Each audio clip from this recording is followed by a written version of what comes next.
Welcome, ladies and gentlemen, to a very special Wednesday edition of the Hagmann and Hagmann Report. I'm Doug Hagmann. In studio with me is my son, fellow investigator, researcher, Joe Hagmann. Together, we are the Hagmann and Hagmann Report. Glad to be here with you folks today. It's been a very busy day. We were guests on very gracious Alex Jones show, the Infowars.com, and we were guests there for 90 minutes this afternoon. But before we get into everything, I just want to welcome new listeners.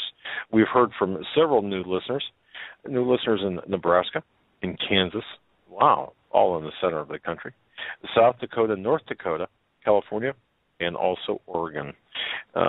Katie, Jim, Bob, two Bobs actually, and Ralph W. Thank you for checking in with us. We really appreciate your kind emails and letting us know you're out there. And also, I put a note somewhere.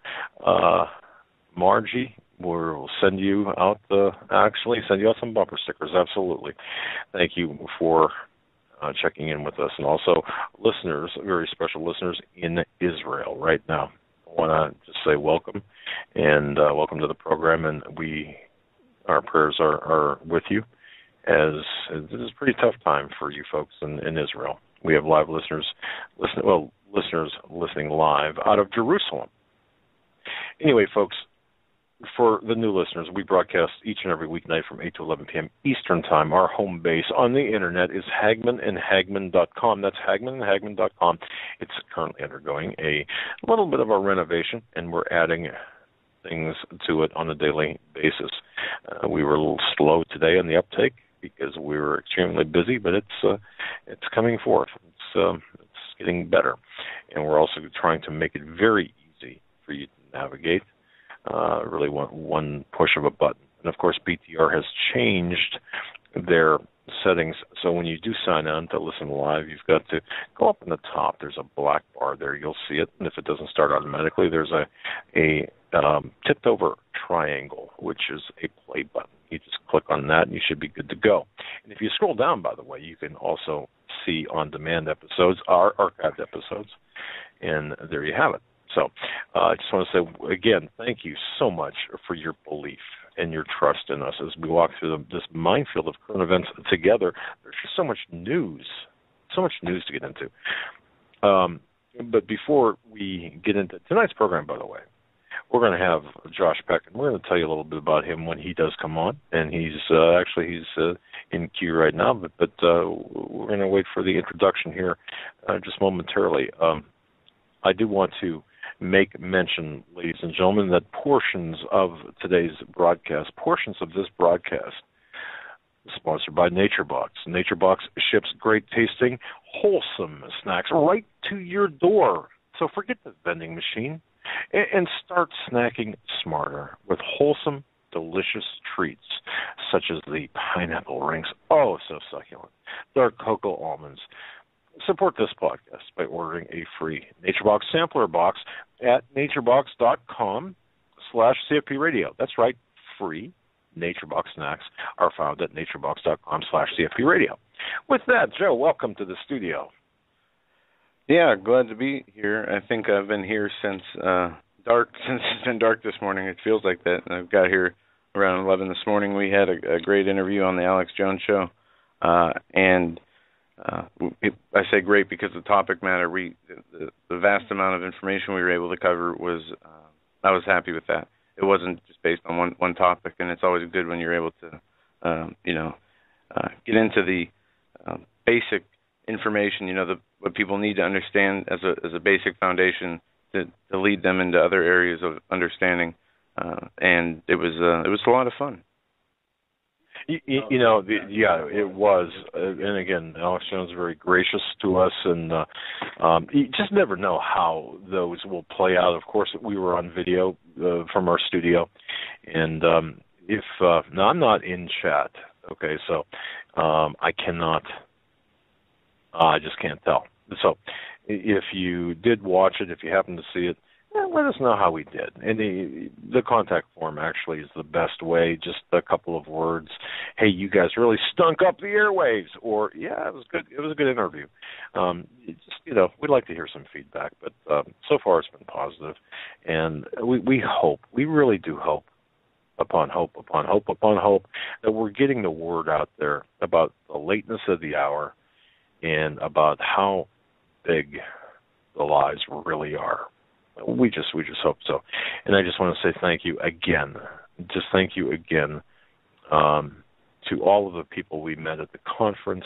Oh, my goodness. It was such a great, just to look in your, I remember Sunday morning, Joe, we had just met a few people Sunday morning for breakfast as people were departing, and the young lady from Pittsburgh. I'm not going to mention you. I was debating whether I should say anything, name on the air, but I'm not going to do that. God bless you. I hope you return home safe, and I hope everything is going well for you. Just thinking about you today, and I just wanted to say hello. But anyway, we've got the best audience in the world. We really do. Most informed audience in the world, I think. By the way, I have to do this. There is a new listener listening from a suburb of, Joe, get this, Paris, France. So, listening right now live. Hello, Antoinette. That's a beautiful name. All right, Joe. Tonight we've got Josh Peck. We met Josh Peck for the first time face-to-face in Dublin, Ohio. Now, Josh is an author. He's the host of an internet show called The Sharpening. He's the founder of a mini-study ministry. He's a Christian and a biblical researcher with a passion for Bible prophecy. His mission is to wake up the church to the reality of the Bible, to separate biblical truth from church tradition. Now, think about that. Isn't that wow? Wow, just wow. And provide the solid, raw, uncut truth of God's Word to any and all who will listen. He's the author of a number of books, including Disclosure, Unveiling Our Role in the Secret War of the Ancients, and a book that really caught my attention, Quantum Creation. Does the supernatural lurk in the fourth dimension? I've got to tell you, I started reading this book, got it at the conference, and started reading this book. And frankly, Josh has a gift of being able to take a very complicated, very complex subject and kind of dumb it down for people like me. And I just want to say that if you ever thought about the supernatural in terms of dimensions and different dimensions, and this book is definitely for you. The foreword is by Doug Woodward, and it really gets into a lot of things that late at night, if you're sitting by the fire, or say, especially up here in the Northeast, if you're sitting by the fire, you might contemplate. And he just does a fantastic job of laying it all out. And if you haven't heard of Josh Peck before, boy, you're in for a treat tonight, folks. You really are. But Joe, I'm going to let you bring him on and just take it from there. All right, Josh, are you with us? Yes, I am. Can you hear me okay? Yes, we can. It's great Fantastic. to have you on. Oh, it's great to be on. I really appreciate it, and it's an honor for me. I love what you guys are doing with the show and what you're doing for the church, and I'm glad to be on and be a part of it tonight. Well, it's an honor to have you. Yeah, we're glad to have you. Josh, you were like the quietest of the quiet at the conference. You were over in the corner. I got to tell you, you were over in the corner, very unassuming, sitting back there. And, of course, everybody was, they were at the tables with Doug Woodward and others, and you're sitting over there. And I don't want to say diamond in the rough, but you were just kind of there, and I talked to you, and I grabbed, I got your book, and I grabbed a hold of the information, and I was blown away. I was blown away because, I like the way Paul McGuire writes. I like a lot of authors, but man, you kind of blindsided me with the information in your book, Quantum Creation, and talking about dimensionality, teachings from higher dimensions, and how the Bible all fits in here. I got to tell you, folks, you're going to be hearing a lot more about Josh Peck because he's a young man who's on a mission, and it's really, in my view, a godly mission. But Josh, with respect to your book, where do we start? We have two books. The other one, the Quantum Creation, being the one we're going to get into a little bit tonight, and also Disclosure, unveiling our role in this secret war of the ancients, which I'm excited to start reading. But why don't you tell us what led you on this journey, how you started to write this book, and some of what is the beginning foundational information that started you on your journey. That's great. Tell us a little bit about yourself, and then our next question is going to be, tell us about, what is the fourth dimension? But go ahead and tell us a little bit about yourself, how you got going, and then we'll go from there. Sure. I was raised as a Baptist, so a lot of the more fringe topics that I'm into now was kind of set off to the side and wasn't really discussed. We weren't King James New Testament only, but we were King James New Testament preferred. So that was the basis of my understanding at the time, which was really limited. I understood salvation and the basics of Christianity, but getting really deep into it, I didn't know what to do with a lot of things. And one thing I was always fascinated with was science. And the world will say that science and religion are polar opposites, but I loved both. Not equally, of course. I put my faith before anything, but I really enjoyed science, especially science fiction.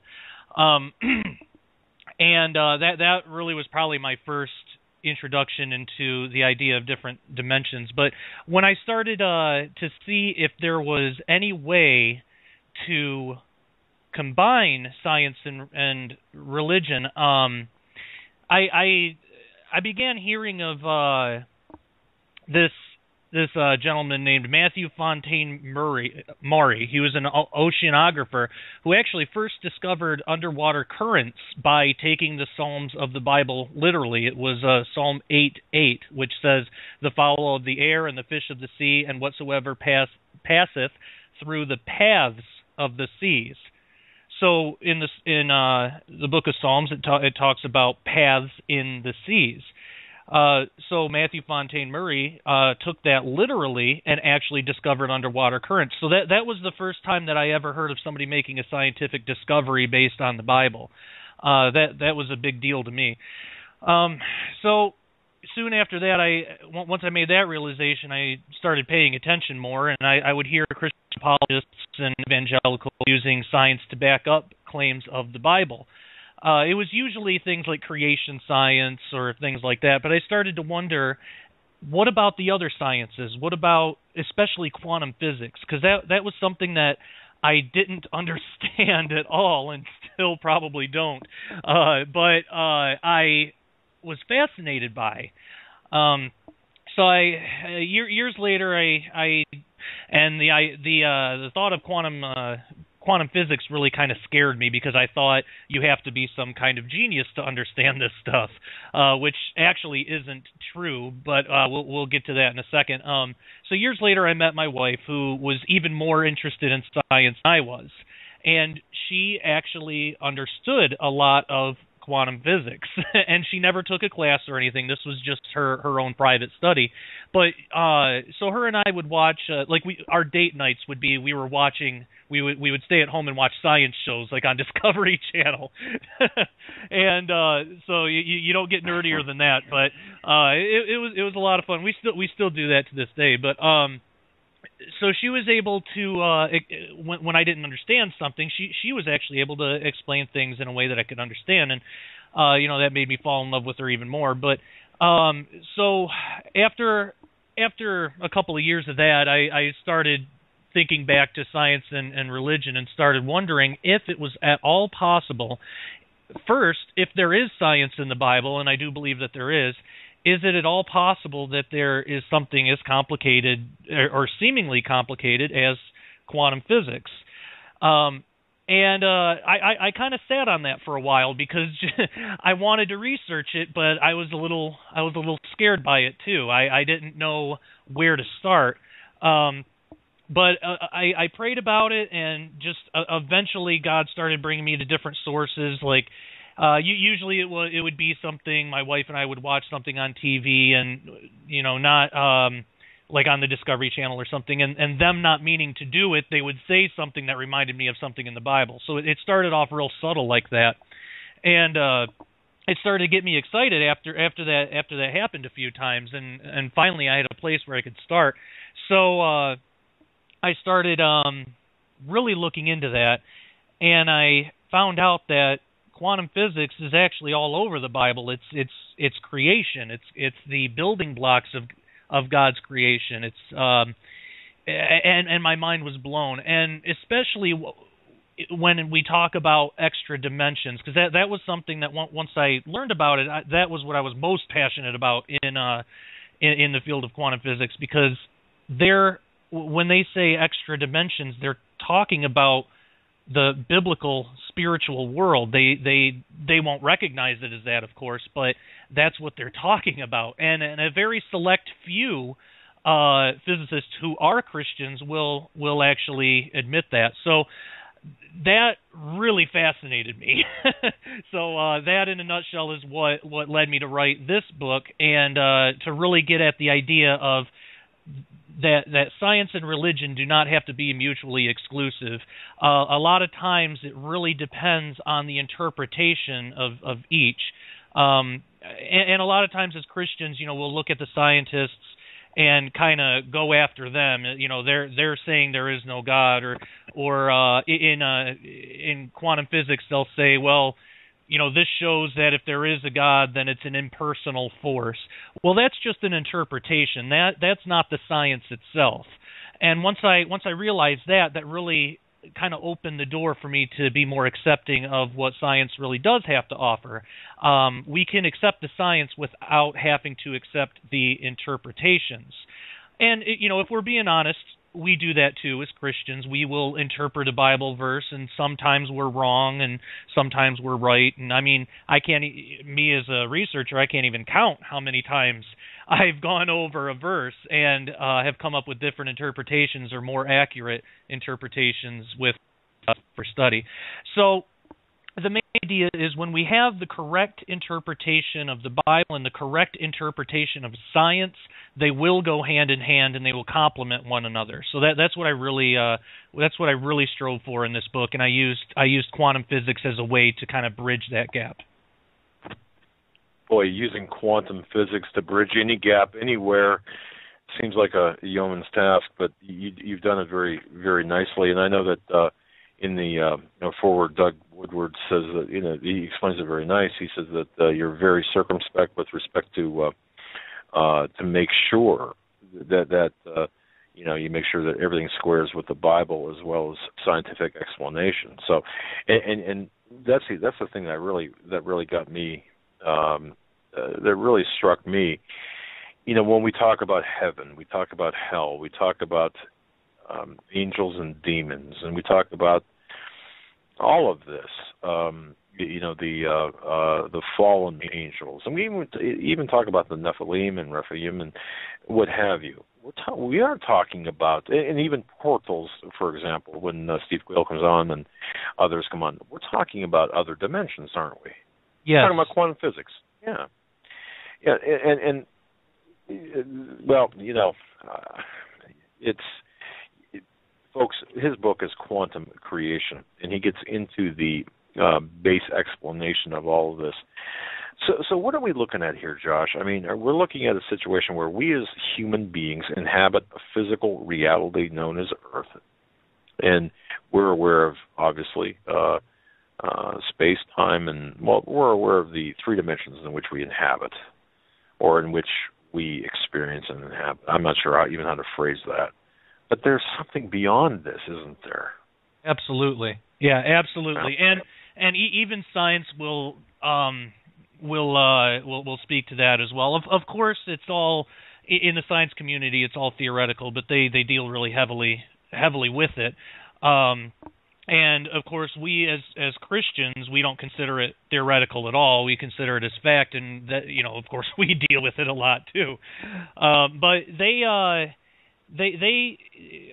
modern physicists will talk about something called the fourth dimension, and depending on terminology, that can mean different things. It can become easily confused if we don't properly define it. So the idea of a fourth dimension can be used to explain really two different things.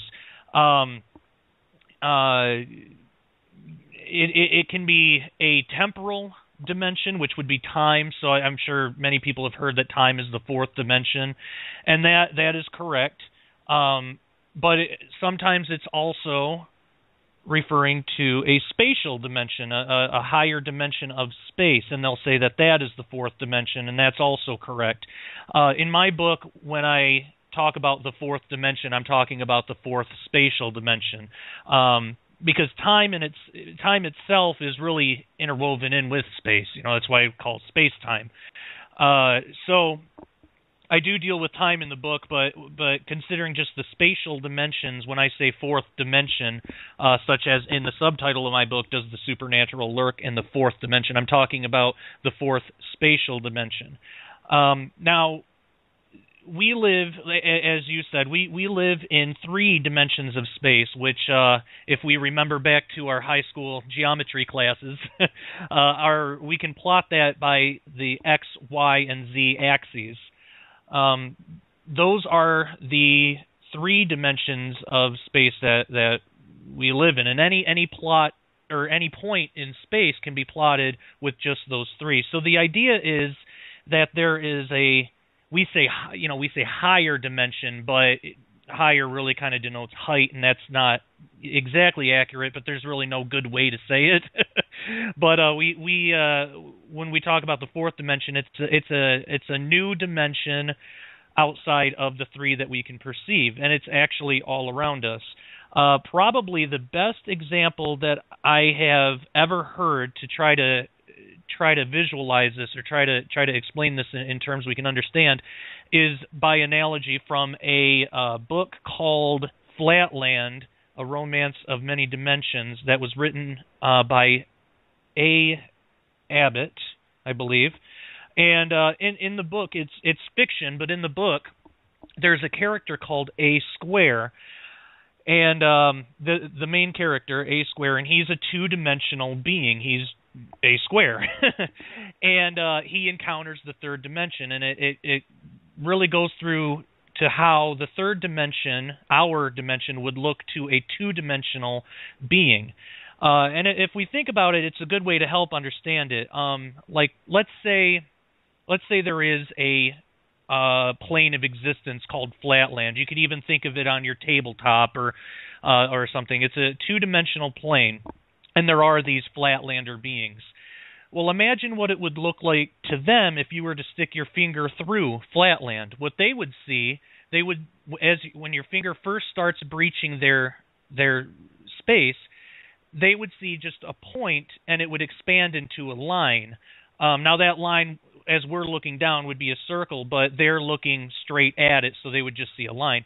But they would see this line grow, change color as your finger goes in, and if you keep going and put your other fingers in, they would see 4 more points appear. The lines grow, and as your hand goes through, they would see all those lines connect together and then shrink a little bit as your wrist goes through, and then if you pull your hand out, they would see the entire thing in reverse. So it would look very strange to them, but they would perceive it in a way that they could understand. They wouldn't necessarily immediately recognize that is a three-dimensional object. they would figure that it's a very strange two-dimensional object doing really strange things. So the idea is the same for us. If an object of 4 dimensions, 4 spatial dimensions, were to breach our universe or our 3-dimensional space, what would that look like? If there was what's known as a hypersphere, which is basically a sphere with 4 spatial dimensions instead of 3. If something like that were to pass through, we would see a point appear in probably in the middle of the air. We'd see a point just appear, and it would grow into a sphere as the hypersphere was moving through, and then it would shrink back down to size as it leaves. So we would see it as a 3-dimensional object that's behaving very strangely. And I'm sure we'll get into this later, but isn't it strange that that's what's reported in a lot of UFO sightings? That's a good point. Yeah, absolutely. Yeah, they make mention that they shift and change shape. Exactly. And you, although you didn't mention this specifically in your book, when you were describing the flatland, type scenario, I was thinking of another way. Think of yourself in perhaps like being a fish in a fish tank, and everything is all you can see is the water and what's in the water, and then somebody sticking their hand or finger and hand into the water, how that would look to a fish or to a human. That would, what I'm saying? I mean, yeah. Maybe that's. But I mean, as I was reading your book, I was thinking about different scenarios. But yeah, this to me is so fascinating and so pertinent, folks, to what we're dealing with and what we're going to be dealing with, ladies and gentlemen. What we're going to be dealing with is exactly what Josh is talking about. And by the way, if you joined us late, our guest is, of course, Mr. Josh Peck. He's an author, host of the internet show The Sharpening, founder of Many Study Ministry. Link is up on Hagmann and Hagmann.com. He is a Christian. He's a Bible researcher and has a passion for biblical prophecy. And he's the author of a number of books. The 2 books we have here, Disclosure, Unveiling a Role in the Secret War of the Ancients and Quantum Creation. Does the supernatural lurk in the 4th dimension? By the way, his website is linked off of Hagmann and Hagmann.com. I just want to, folks, for people joining us late, there you have it. So, Josh, go ahead and continue. I didn't mean to so rudely interrupt, but I wanted to make sure people knew who we were talking to. Oh, no, you're fine. I appreciate it. So this could help explain some of the strange things that we find in the Bible, such as, our modern culture idea of angels is that they're these ethereal wisps of nothing. You could put your hand right through, almost like ghosts or something. But when we look at descriptions of angels in the Bible, it's really different. They seem to have physicality. There's something solid about them. They can even eat, and they can wrestle. We read about I'm blanking now. Jacob wrestling with the angel, and so there's something physical there, but we're talking about something spiritual. So how does that make sense? Well, if we think of extra dimensional, which just means of higher dimensions, as synonymous with spiritual, then it starts to make sense. When an angel, I don't know exactly how it works, scientifically, but if an angel is an extra dimensional being and it breaches our space, we would expect it to be solid, just as if we were to breach a 2-dimensional space. The 2-dimensional beings would still be able to touch us. It would just be a section, a very small section of us. And it might be that the same goes for angels, that what we're seeing in biblical descriptions of when angels visit Earth, when they look just human, that might just be a section of an extra-dimensional being. And I think that's why other descriptions of angels, especially in heaven or is seen in a vision or something like that from Ezekiel or in Revelation, the angels that they describe are very, very different. And I think that's... Would this also apply to demons too, or disembodied spirits? I believe. Well, I believe fallen angels and demons are two different things. I believe it could with fallen angels. Demons, I personally believe, and I know this is kind of controversial. It's open to debate, but I personally believe angels are the disembodied spirits of the Nephilim. How it works with something like a demon, I'm not sure. They don't seem to have a type of physicality unless they take it from somebody else. They might be able to manipulate space in a certain way, but there's something. It doesn't seem as powerful, I guess. A fallen angel, on the other hand, I do believe still have some type of extra dimensionality to them. They're not. I don't believe they're fully in our realm yet. I believe that is coming though. But I believe after they fell from heaven, which is spoken of in Jude and 2 Peter and things like that. I don't know. Well, there are more than four. There are more than four dimensions. When they fell, it seems like they may have at least fallen to the fourth and still have access to the fourth spatial because of some of the things that they can do. But as far as how much access or how high up that goes, I really don't know. The angels of God, though, like the cherubim around the throne, I believe they have access to all of them. I think they're like the top of the top. So that's kind of how I think it might work with fallen angels and demons. Got it. Okay. And folks, this really is not, as you pointed out, Josh, it's really not a complicated subject when you really boil it down to the just to the bare minimum. But people have a tendency, like me, I've got a tendency to complicate matters when you don't have to. All right. So you basically explained it.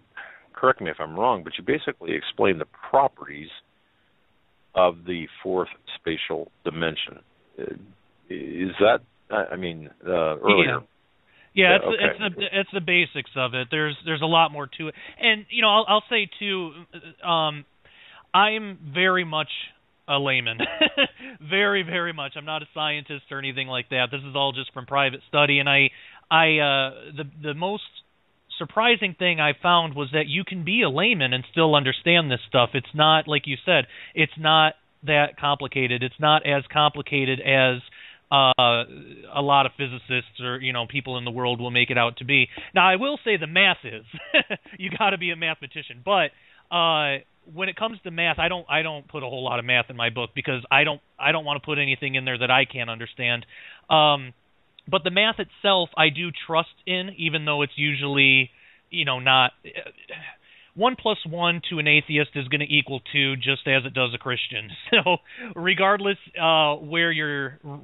You can't really put a spin on that. As long as we're aware of the interpretations, like if a mathematician says, well, here's this formula, this disproves God, you can still appreciate the formula and just throw away the interpretation because that can't be true.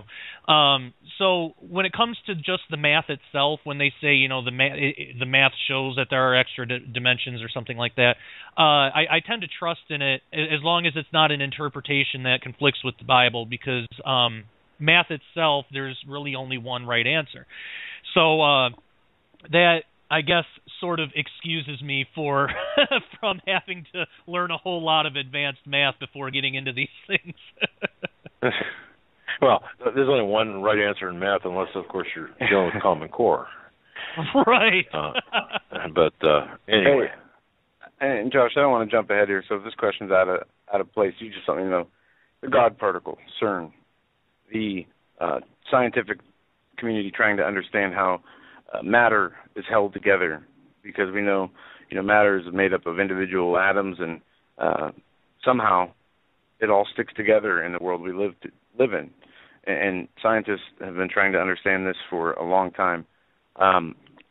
In your mind, from what your research has shown and what the Lord has shown you, will they ever find it, or is it something that is invisible and only pertains to the Lord and His way of work?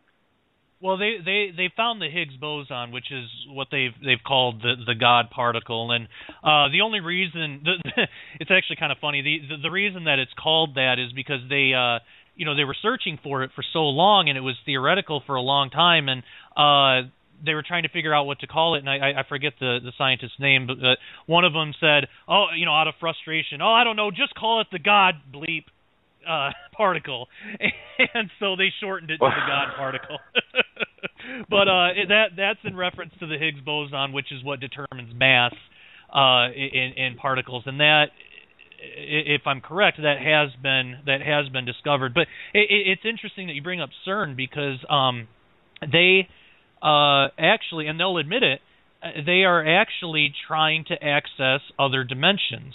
Whether they're doing this for some kind of secret occult purpose or not, I really don't know. But from what they say, they're looking for particles such as the Higgs boson, and I'm not sure if that one exactly does or not, but they're looking for particles that can escape into these other dimensions. A big one that they talk about are gravitons, if that's the correct interpretation of gravity, that it's a particle called a graviton. They say that gravitons would be able to traverse dimensions. So when they're charging these particles and slamming them into each other, they're looking to see if any of those particles kind of disappear or reappear, and they're creating these mini black holes too. So they are quite literally creating portals to higher dimensions, which is really interesting to think about the reasons why they're doing that, whether it's purely scientific or if there's something else going on there. But that's probably a whole other discussion. Man, I'll tell you, talk about deep, But hey, Joe, you asked that question, you follow it up. Or did we knock you off the path in which you were taking, Josh? Oh no, you're fine. We're good. Okay. Well, most people's, at least in my experience, most people's experience with quantum physics is an episode of The Big Bang Theory on television, network television. Not that that's necessarily a bad show or anything like that. It's just, people aren't. I guess it's not even just people. The Pope, you saw the Pope's recent comments on creation, saying the Lord did not have a magic wand and was not a magician able to create such, vast amounts of the universe and almost, he not almost, speaking basically anti-Christ-like. It was an anti-Christ speech against God, trying to put limitations on his ability of creation. And you said they're not mutually exclusive, science and the story of creation that we're given in Genesis. Right. How do we bridge the gap to the people who are maybe not atheists, but also don't believe in the creation or artificial design? Yeah, well, it all depends on where the individual is coming from. In my witnessing and in apologetics and stuff like that, I usually take a really individual approach. I'll have to speak with the individual to see where they're coming from and what their hang-ups are. But usually you just got to speak to their sense of reason and find everybody has a sense of reason somewhere. Some will define it by science, which if so, great. Then this is an excellent apologetic tool. Others will put it in other things like New Age and stuff, which that's a whole other thing altogether. But so the way that because people have online have said that I am trying to limit God by trying to define God's creation by our modern scientific terms, and I don't really look at it like that at all. I look at science as the study of God's creation, so I don't see how it could be limiting God's power by trying to see it. And also, if we take it in humility and realize that we have to be okay with saying that we don't know something or that we're not going to understand everything, there is an answer for everything, but God has those answers, and we're not always going to have access to those. So if we come across a person who has a mindset like that, if we handle it with humility and just honestly try to tell them what our interpretations are of things. Like my approach would be like through science. If I was talking to somebody who is rooted in that, then it can be a really good apologetic tool as long as we handle it with humility. So that I think is how that can be done. But I have, like, I talk about things like, string theory and stuff like that, that a lot of the church will be opposed to without really fully understanding it, because, and I'm not judging anybody. I used to be like this. This is why I stayed away from it for so long. Because I used to think, well, things like string theory that's just trying to explain creation without God. And in a sense, in the interpretations that certain physicists will put on things like string theory, that is true. They'll do that. But if we realize that we can accept the science without having to accept their interpretation, then we're onto something. That's when I started to see that things like string theory, which I'm sure we'll get into, but can actually be used to help us understand God's creation and the majesty of how he did everything. I mean, my gosh, when we really look into these things and just how mind-blowing it is, there has to be some kind of intelligence behind it. Exactly. And Josh, one of the things that really struck me hard following the conference, I had a conversation with an extended family member here in my hometown, and we were talking. He said, I listened to your show with Paul McGuire and about portals, or I'm sorry, I listened to your show with Paul McGuire, and that led me to Steve Quayle and different shows. We were talking about portals and I'm trying to condense this conversation, but all of the weird, odd things that have happened and will be happening according to our guests, your guests, saying to me. And now this person is of the mindset that we are just one cosmic accident, that the creation, the story of creation is bunk. That in looking at this, Josh, looking at his mindset, I've gone on different forums just to look at the comments, anything religious about the different comments, and I'm reading these comments by educated or supposedly educated people who are saying, well, you're foolish to believe in a God, or you're foolish to believe and adhere to any type of religion, and so on. And I could carry this on for quite a while. I won't. The point I'm trying to make is the root, at the very root of everything, is what you're talking about. I mean, when we talk about fallen angels, we talk about the Nephilim, we talk about things that are going to make our hair turn white and drop dead, in the near future.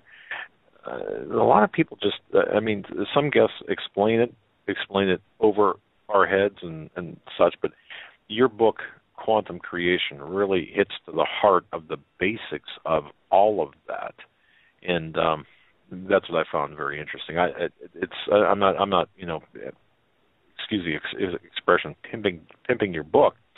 But I am saying you really lay it all out, at least in my view, and I would be inclined to hand your book to people who believe that we're nothing but a cosmic accident, because you really lay everything out and explain what would you call it, the spirituality behind the God, the majesty of our God behind our creation and our existence, and the things that we've seen and will see in the near term, and also that will lead to a great deception and falling away and so on. So, you really kind of filled the gap in your book, and I just want to say thank you. And by the way, folks, his wife is so lovely. Josh and his wife are great people. I just wanted to say that. But anyway, all right, Josh. I've really gone off the trail. Oh, thank you. I do really appreciate that. That really means a lot to me. And I kind of had I had to write the book this way because, like I said, I'm a layman. I'm not anybody special. I'm just like anybody else that's listening. In all honesty, I'm sure the people that are listening are probably much smarter than I am and can probably understand this better than I can. So when God started bringing my attention to these things, He did it in a way that I could understand. So when I was thinking about how to write this book, I had to think about what audience I wanted to write to. I want to get the truth out to the church as much as possible. That's where my heart is, and to questioning unbelievers. There are some unbelievers that have made up their mind, and nothing's going to budge them. And okay, that's fine and good. I don't want to argue with them, but my heart is really for the unbelievers who are questioning and who are kind of on the fence of how to look at these things. And I want to give them an option that they can understand, and writing it in a way that a lot of the physics books that I had to read to get a handle on this stuff, writing it in that way really wouldn't serve them in any good way. So I wanted to make this as easily acceptable and understandable as possible, and even for my own sake. So I really appreciate the comments that you made, because it sounds like my efforts were successful. Well, I always got failing grades in physics when I took physics. Let me tell you something. It was just a mess. It was a train wreck. But in your book here, and this is, you put it in a way that I suspect everyone can understand. We're talking about at least right now 4 dimensions, or 3 plus 1 dimension, 3 spatial and 1 temporal dimension, as you discussed. When referring to a higher spatial dimension than the 3 that we experience as humans. Some will say the 4th spatial dimension. Others call it the 4th dimension, just the 4th dimension, period.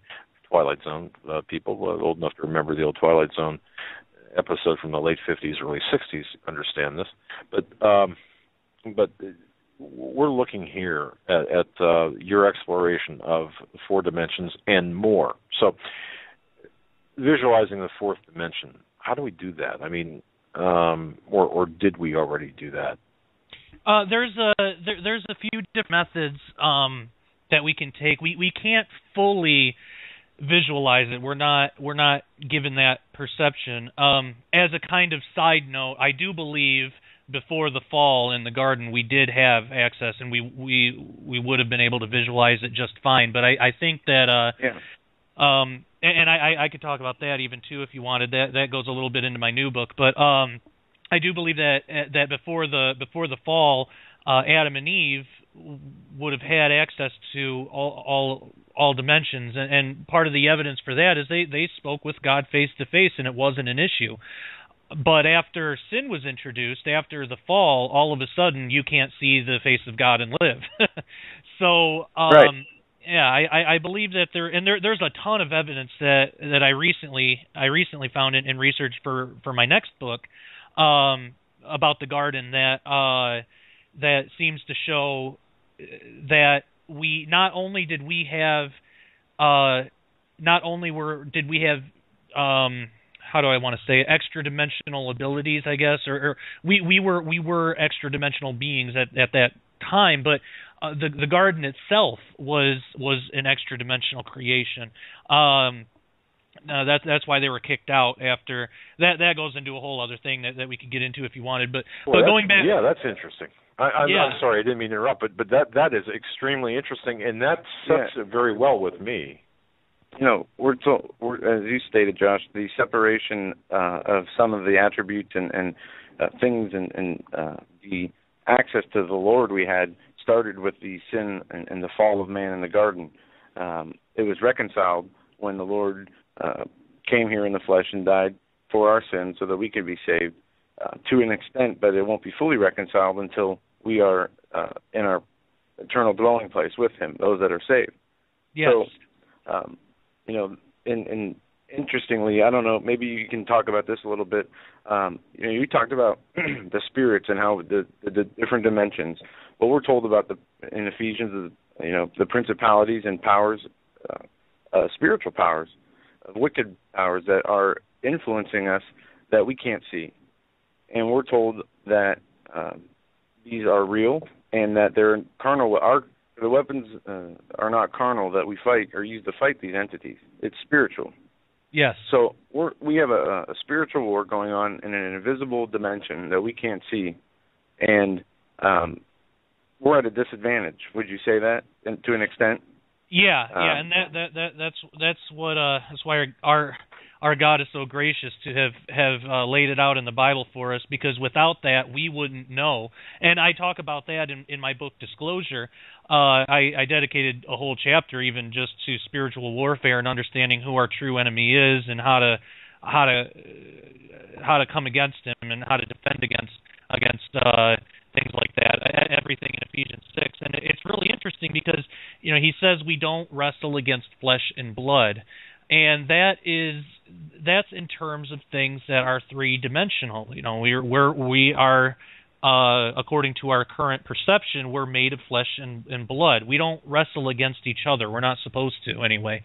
We do anyway, but we shouldn't, because our true enemy, everything that drives all the evil in the world, it comes from a spiritual source, and as I said, the words spiritual and extra-dimensional are synonymous. It comes from an extra-dimensional source. Our enemy is extra-dimensional in nature, and it's not directly visible. And it goes the same with the weapons that we're told to use, the whole armor of God that's laid out in Ephesians 6. So yeah, it's very, very important in terms of spiritual warfare. We can't. I mean, obviously, you can't take a gun and shoot a demon. It's not. It's not going to do anything. But even things like trying to get angry at it, or we see these horror movies now where there'll be a haunted house or something like that, and the owner of the house, it's usually the husband, he'll get all mad and start yelling at the demon or whatever it is, and it does nothing, because what is that going to do? How are you going to threaten a demon? But what's not shown in most movies are the actual weapons that we have according to Ephesians. What's also interesting, too, is that they're all defensive weapons. I know some will say, well, the sword could be offensive and defensive, but when we look at the language that's used in Ephesians 6, it's defensive in nature. Stand against the evil of the day. That stand. It says stand so many times. It doesn't say go out and try to find this stuff on your own. So really, we need to look at those things in defensive terms, and if they come up, and I mean, I've had personal experiences with things like this plenty of times in my life, and it took a long time to really get a handle on it, of how exactly to go about doing that. And really, what it boils down to is just the authority it's knowing the authority that we have in Jesus Christ because of what He did on the cross, and because He's granted us, because He's granted us that authority, we don't have to fear these things. And that's also very important to understand too. Is we're not given a spirit of fear. We don't have to fear these things. We can have authority over them through Jesus. So yeah, that's where all the spiritual weapons come into play. And if we could continue on this, we as Christians, unfortunately, as I said, we were at a disadvantage, but we are is made even. We have the Word of the Lord now. We have the Holy Spirit who dwells in us, and the only thing that is missing is us, doing what we can as far as surrendering ourselves and our will, and asking for correction from the Lord, that He works it through us and in us to make us a vessel for His purposes, instead of living on this world for ourselves, or as Joel Osteen or whoever will say, our best life is now in this world. Right. The spiritual powers, the lacking of authority. This is something I dealt with for a long time, and it wasn't until we went to Montana and saw John Kyle and Russ Dizdar, and I really got a better understanding of deliverance ministries. How I mean, through reading the Bible and praying, over time you will learn how to use this authority. But what would you say, or advice would you give to people who are seeking to utilize their authority in Christ? Like the first church in the book of Acts talks about how they had all this authority, all this power, spiritual power, and spiritual authority, not government, worldly power. But they had did remarkable things. As they say, they turned the world upside down. And today we have all the resources that they didn't have, and we're going backwards. Right. I would say the biggest thing is, fear comes through in a lot of different ways. We need to get rid of the fear and replace it with love and faith. Fear, it doesn't always mean that we're afraid of the demon, or anything. It could even be that if we see somebody who's afflicted with a demon, we might be afraid or embarrassed to pray over them because of what other people around might think, or, fear could even come in something as subtle as that, and that's extremely damaging. And because of that, a lot of Christians don't even want to touch spiritual warfare because there's so much uncertainty. Well, what if I pray over him and he doesn't get better, or, we get all those doubts. But we're told to not be afraid. We're supposed to be bold in those things and basically just do it. So when I would say a really good first step is to, if there's somebody listening that is going through some type of demonic oppression, the first step is using the name of Jesus and His authority to claim victory over whatever is afflicting you. So, from my personal experience, when I first started writing Disclosure, and when I first started getting into all these things, my eyes were being opened, and I was getting outside of my traditional Baptist mindset and more into the truth that the Bible really has to offer. That set something off in the enemy. They didn't like that at all, and especially when I started writing about it, because as it was explained to me, I was exposing the enemy and their tactics. They didn't like that at all. Well, ever since I can remember, I've been afflicted with sleep paralysis, so that a lot of the attacks I would get would come in that form. But once I started learning this stuff and writing about it, the things that would happen during sleep paralysis, the demonic manifestations and things, started happening in my waking life, and same with my wife too. She started seeing things, and even my daughter. She was about a year or 2 years old at the time. She would wake up in the middle of the night screaming, and all sorts of heavy stuff, and we would see things manifest, and it really freaked me out because with my upbringing, I knew nothing about spiritual warfare. So I was able to contact somebody who actually really opened me up to all this, L.A. Marzulli.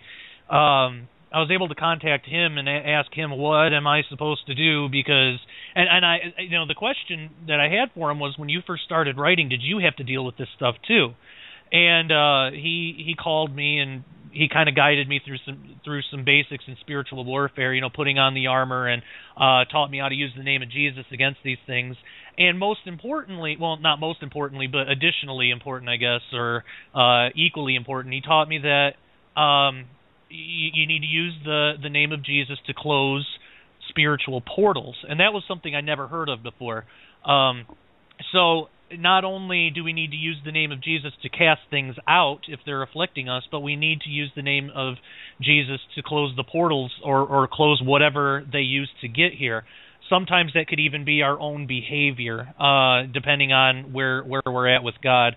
The further we are from God, the more we disobey Him, the more it allows the enemy to kind of come in and wreck up our lives. So that could be a part of it too. So that would be my advice for somebody who's trying to learn the basics of this and really where to start. It really begins with Jesus. Well, first you got to be saved. You have to accept Jesus to have access to His authority.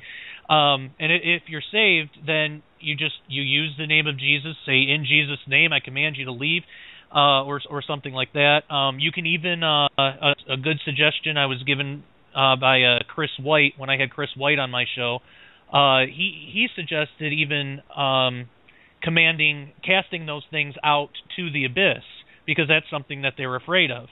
I started doing that, and everything dropped. Like all the spiritual manifestations I was having at that time just stopped cold. Now, other things started happening, more like things that we would just consider as bad luck, like our car would break down, or, just things like that, but all concentrated at that one time. And we can use the authority of Jesus in that too, but a lot of it has to do also with just not being afraid, trusting in God that He's going to get you through it. A more recent example I can give is the conference that you brought up. For me and my wife to get there, that was a hard trip to make. There was something that did not want us there, and perhaps it's because something knew that it would lead to me being on your show and us connecting, but something didn't want us. Boy, does that sound familiar. Yeah. I'm sorry. Please get into this. And we're up against the top of the hour break, so if you can hold that thought, Josh, because Sure. This is really important. And this not only pertains to when we go to do events or shows that are spiritually powerful, but on a day-to-day basis with new Christians in their walk with the Lord, and they're just beginning to understand and read the Bible. They're walking in a time where it is more volatile in the spiritual world than ever, and they're not understanding that all the things that are happening in their life are, some are the Lord trying to quicken a correction, and some are of demonic in nature trying to knock them off their path before they really get started. And I want to hit on this oppression on the other side in a number of ways that we can discuss it, because we go through it all the time. And it's just manifested in many different ways, but it's very important to hit on. With that, we're going to take the top of the hour break. We'll be back in, 4 minutes after some brief words from our sponsors. You're listening to the Hagmann and Hagmann Report on this Wednesday, November 19th, 2014. Our special guest, Mr. Josh Peck, his website. Of the Hagmann and Hagmann Report. It is the 19th day of November, 2014.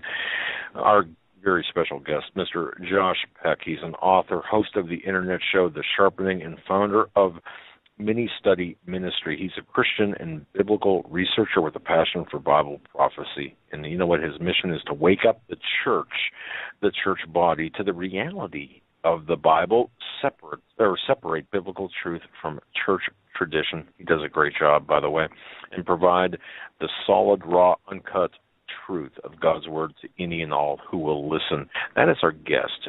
2 books. He's authored a number of books, but the 2 books that we're focusing on right now, one is Disclosure, Unveiling Our Role in the Secret War of the Ancients. The second book, Quantum Creation.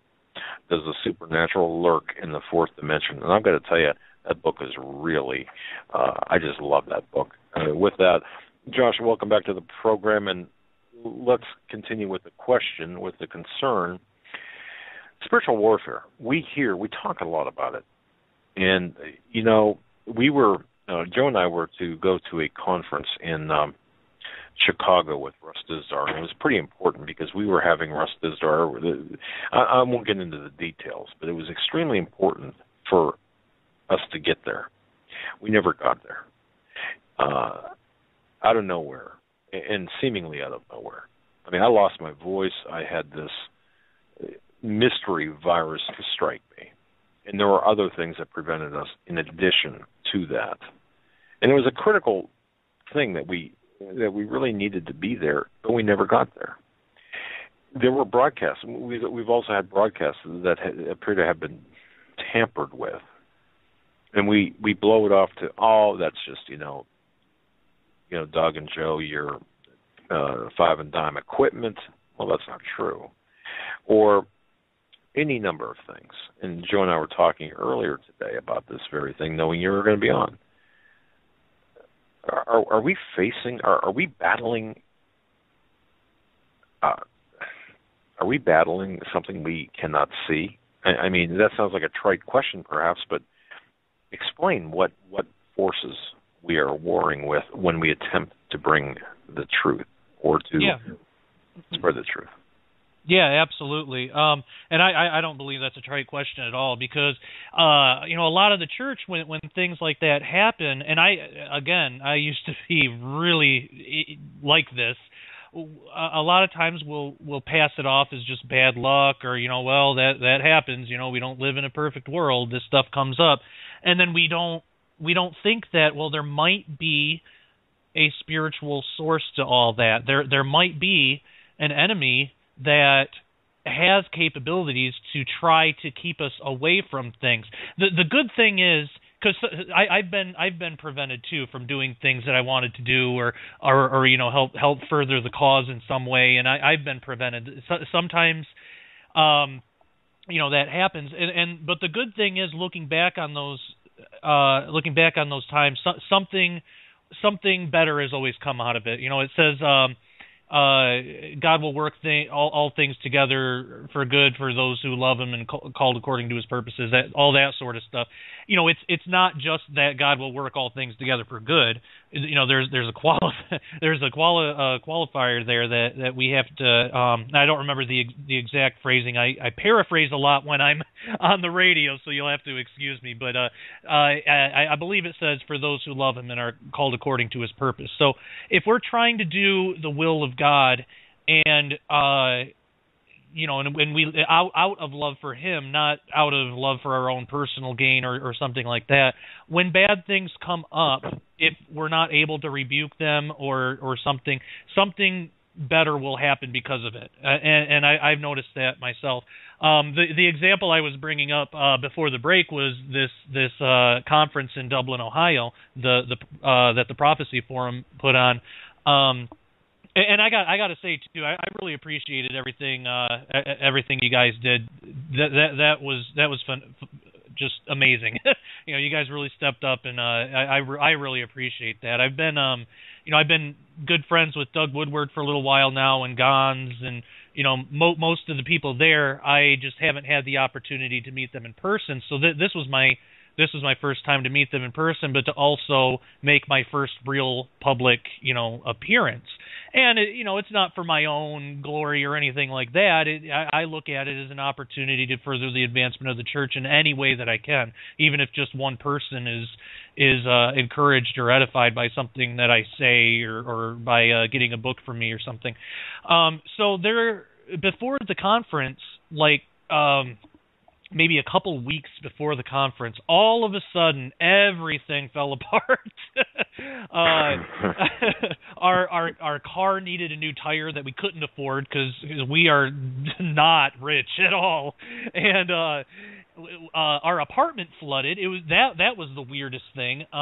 Apparently, somehow our upstairs neighbors had broken their toilet, and we just had water flooding our apartment for a couple of hours from the main line. So everything was ruined.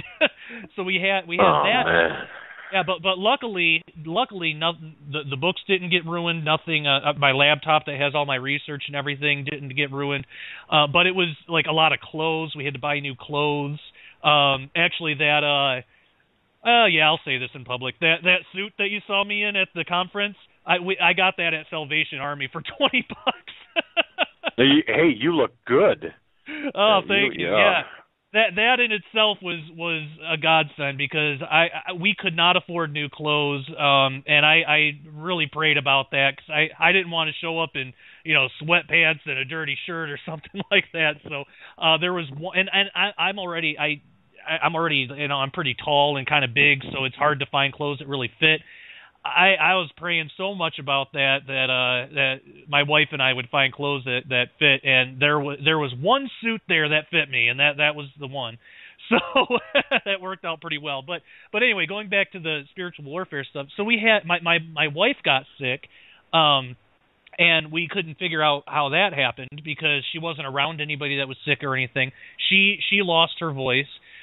Money was a big problem, because we had to keep putting money into all these other, to put out all these little fires that kept coming up. So we knew that the enemy, we had been in this long enough now that we know when the enemy attacks, it happens and stuff like that. It's just a cluster of problems that seemingly come out of nowhere. So, a lot of times when the church deals with things like that, we tend to try to be more, rationalistic about it, and we're kind of a little skeptical, and I think it's a lot of times because we are afraid. For one thing, we're afraid of what people might think if we say, well, demons are causing all of this. That's part of it. But also, if we accept that there is a spiritual component, well, now we have a responsibility to deal with it. So there's a lot of factors. When things like that come up, we can also use the name of Jesus to rebuke them, but it's not. With things like that, it's not always going to make it stop. Sometimes it will, but what will happen is it for one thing, it can edify us and give us the strength to get through it, because things like that can be incredibly stressful. But it can also pave the way for God to do something amidst all those problems. So whatever the enemy throws at us, however difficult it might be, God can get us through that if we allow him to. So that's all about setting aside the fear, whatever that, and I mean, fear can come in the form of things even like anger. And I know that in the past has been a big problem with me when stuff like that would happen. I'd get angry about it, not necessarily angry at God, just the situation in general. But now learning now that I've and I'm still in the process of learning to let God handle those things, and me just it doesn't mean that we don't do anything. We still have to do our part. It really does help build our faith, and I can look back on all of those things and see how that has strengthened me in some way, and same with my wife, and even it's really helped our marriage too. So the enemy's plan, when we allow God to help us through it, the enemy's plan will backfire every time, even if it's something horrific and terrible. I mean, really, you could take that to the extreme. Even if the enemy does something that ends up killing us, well, what's the end result of that? We're with God. That's a victory. We have victory over death because of what Jesus did on the cross. So really, it's just about learning to expel that fear and replace it with faith, and most importantly, replace it with love. A lot of times when things like that happen, like with the flood, my first human instinct was to blame my neighbors. And say, well, they were being stupid. They were drinking up there, and because they were, and they broke their toilet because they were being dumb, and that really doesn't show a lot of love. That just shows a lot of my own anger and frustration. So I had to, I kind of had to take a step back from that and say, okay, well, how does God want me to handle this? Does he want me to be just angry and bitter about it, or should I try to have love and faith instead? And so taking that approach really helped, and it helped pave the way that we were able to get to the conference. And it really was. I figured it was going to be good, a good experience, but it was far better than my wife or I imagined it would be. And it really assists in our walk, but also our fellowship with all these people. Such as yourselves and Doug Woodward-Gons and Dave Duvall, all those people, Bill Salas, all those people that were there, it really helped build a personal relationship with them, which strengthens fellowship, which in turn can help strengthen the church. So I kind of went a little went off a little bit on that, but the main idea is that even in those things we can use the name of Jesus to rebuke it, but we have to do so with respect and humility and self-examination, because sometimes we have to rebuke things that are coming up in ourselves, such as anger or fear. Yep. Hey, you gotta hit the button there, Joe. There we go. I just did an old man. No, in your experience, I don't know if it was like mine. I was a terrible child growing up. When I got to my teens and into my early 20s, getting into trouble constantly. Hanging out with the wrong people, being just a bad person. Ended up in some situations that I felt at the time were terrible situations for me to be in, but going through those, I wouldn't change it now, because I know why I went through them and how it worked out for my benefit. You said something real important, that you said when you become willing to allow the Lord to work in your life is when changes happen. Have you noticed, or was it something fast, or was it over time, where the Lord took certain attributes, like you spoke about the anger and the frustration? I dealt with the same thing and many other feelings that aren't spiritual at all. They're carnal, and it's like the Lord did a work in me that He took out attributes that were bad and installed ones that I needed to be where I am today. And I don't know if you've had that same experience, but I'm trying to give hope to people who are walking into their spiritual walk at this time, in these last days that we live in, and the spiritual activity is so high. The veil's thinning between the dimensions, in my opinion, in my all the research I've done, both from reading and from seeing, and we're coming to a time where our faith is going to be put to the absolute most tested, the biggest test it's ever been through. Yes. And I don't want people to be or to be discouraged because of the attacks, because things aren't going the way that they expected them to go.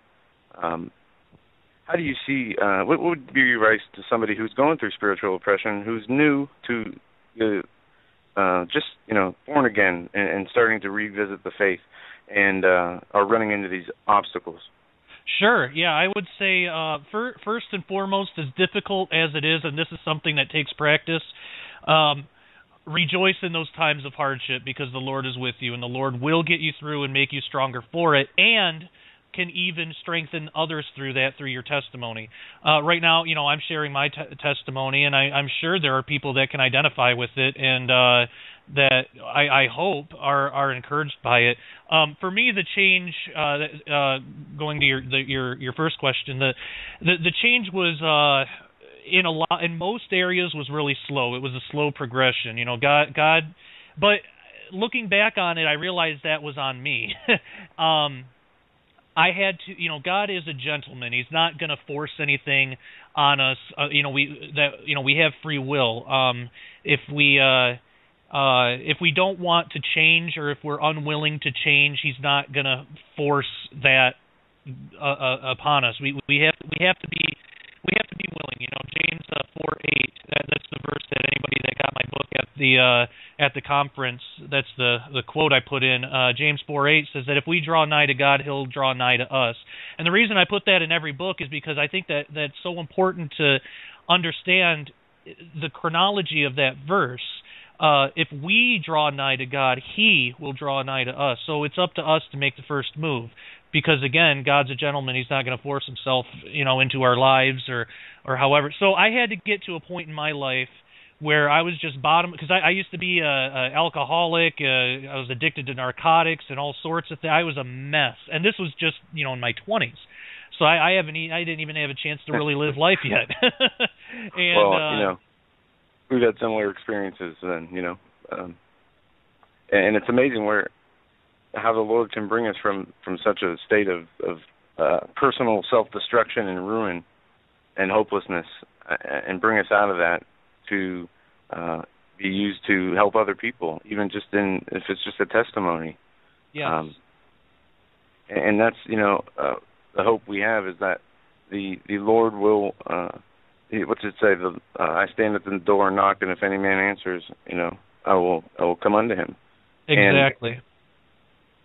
All we need is to believe in the Lord, believe that what He came here for, and understand that He is been predestined from the beginning of the world. He has the beginning and the end. He, Alpha and Omega, the beginning from the end. He has all things taken care of. As far as the ending, when He brings things to their eternal way, but we need to walk in our own spiritual journey, letting Him rectify the things in our life that we could never do, even if we put all our effort in trying to accomplish them. That's right. Yeah, and that was my experience with it too, because it took me going, because I'm stubborn at heart, and I and especially back then, God's had been working on me with that now, but back then I was so stubborn. I had to really reach the bottom of the barrel before I had to get to a point in my life caused by my behavior where I had to literally bow down to Him and cry out and say, I do not know what I'm doing. I need You to do this for me, because I can't. If I keep doing this, I'm going to be dead. then I'm of no good to nobody.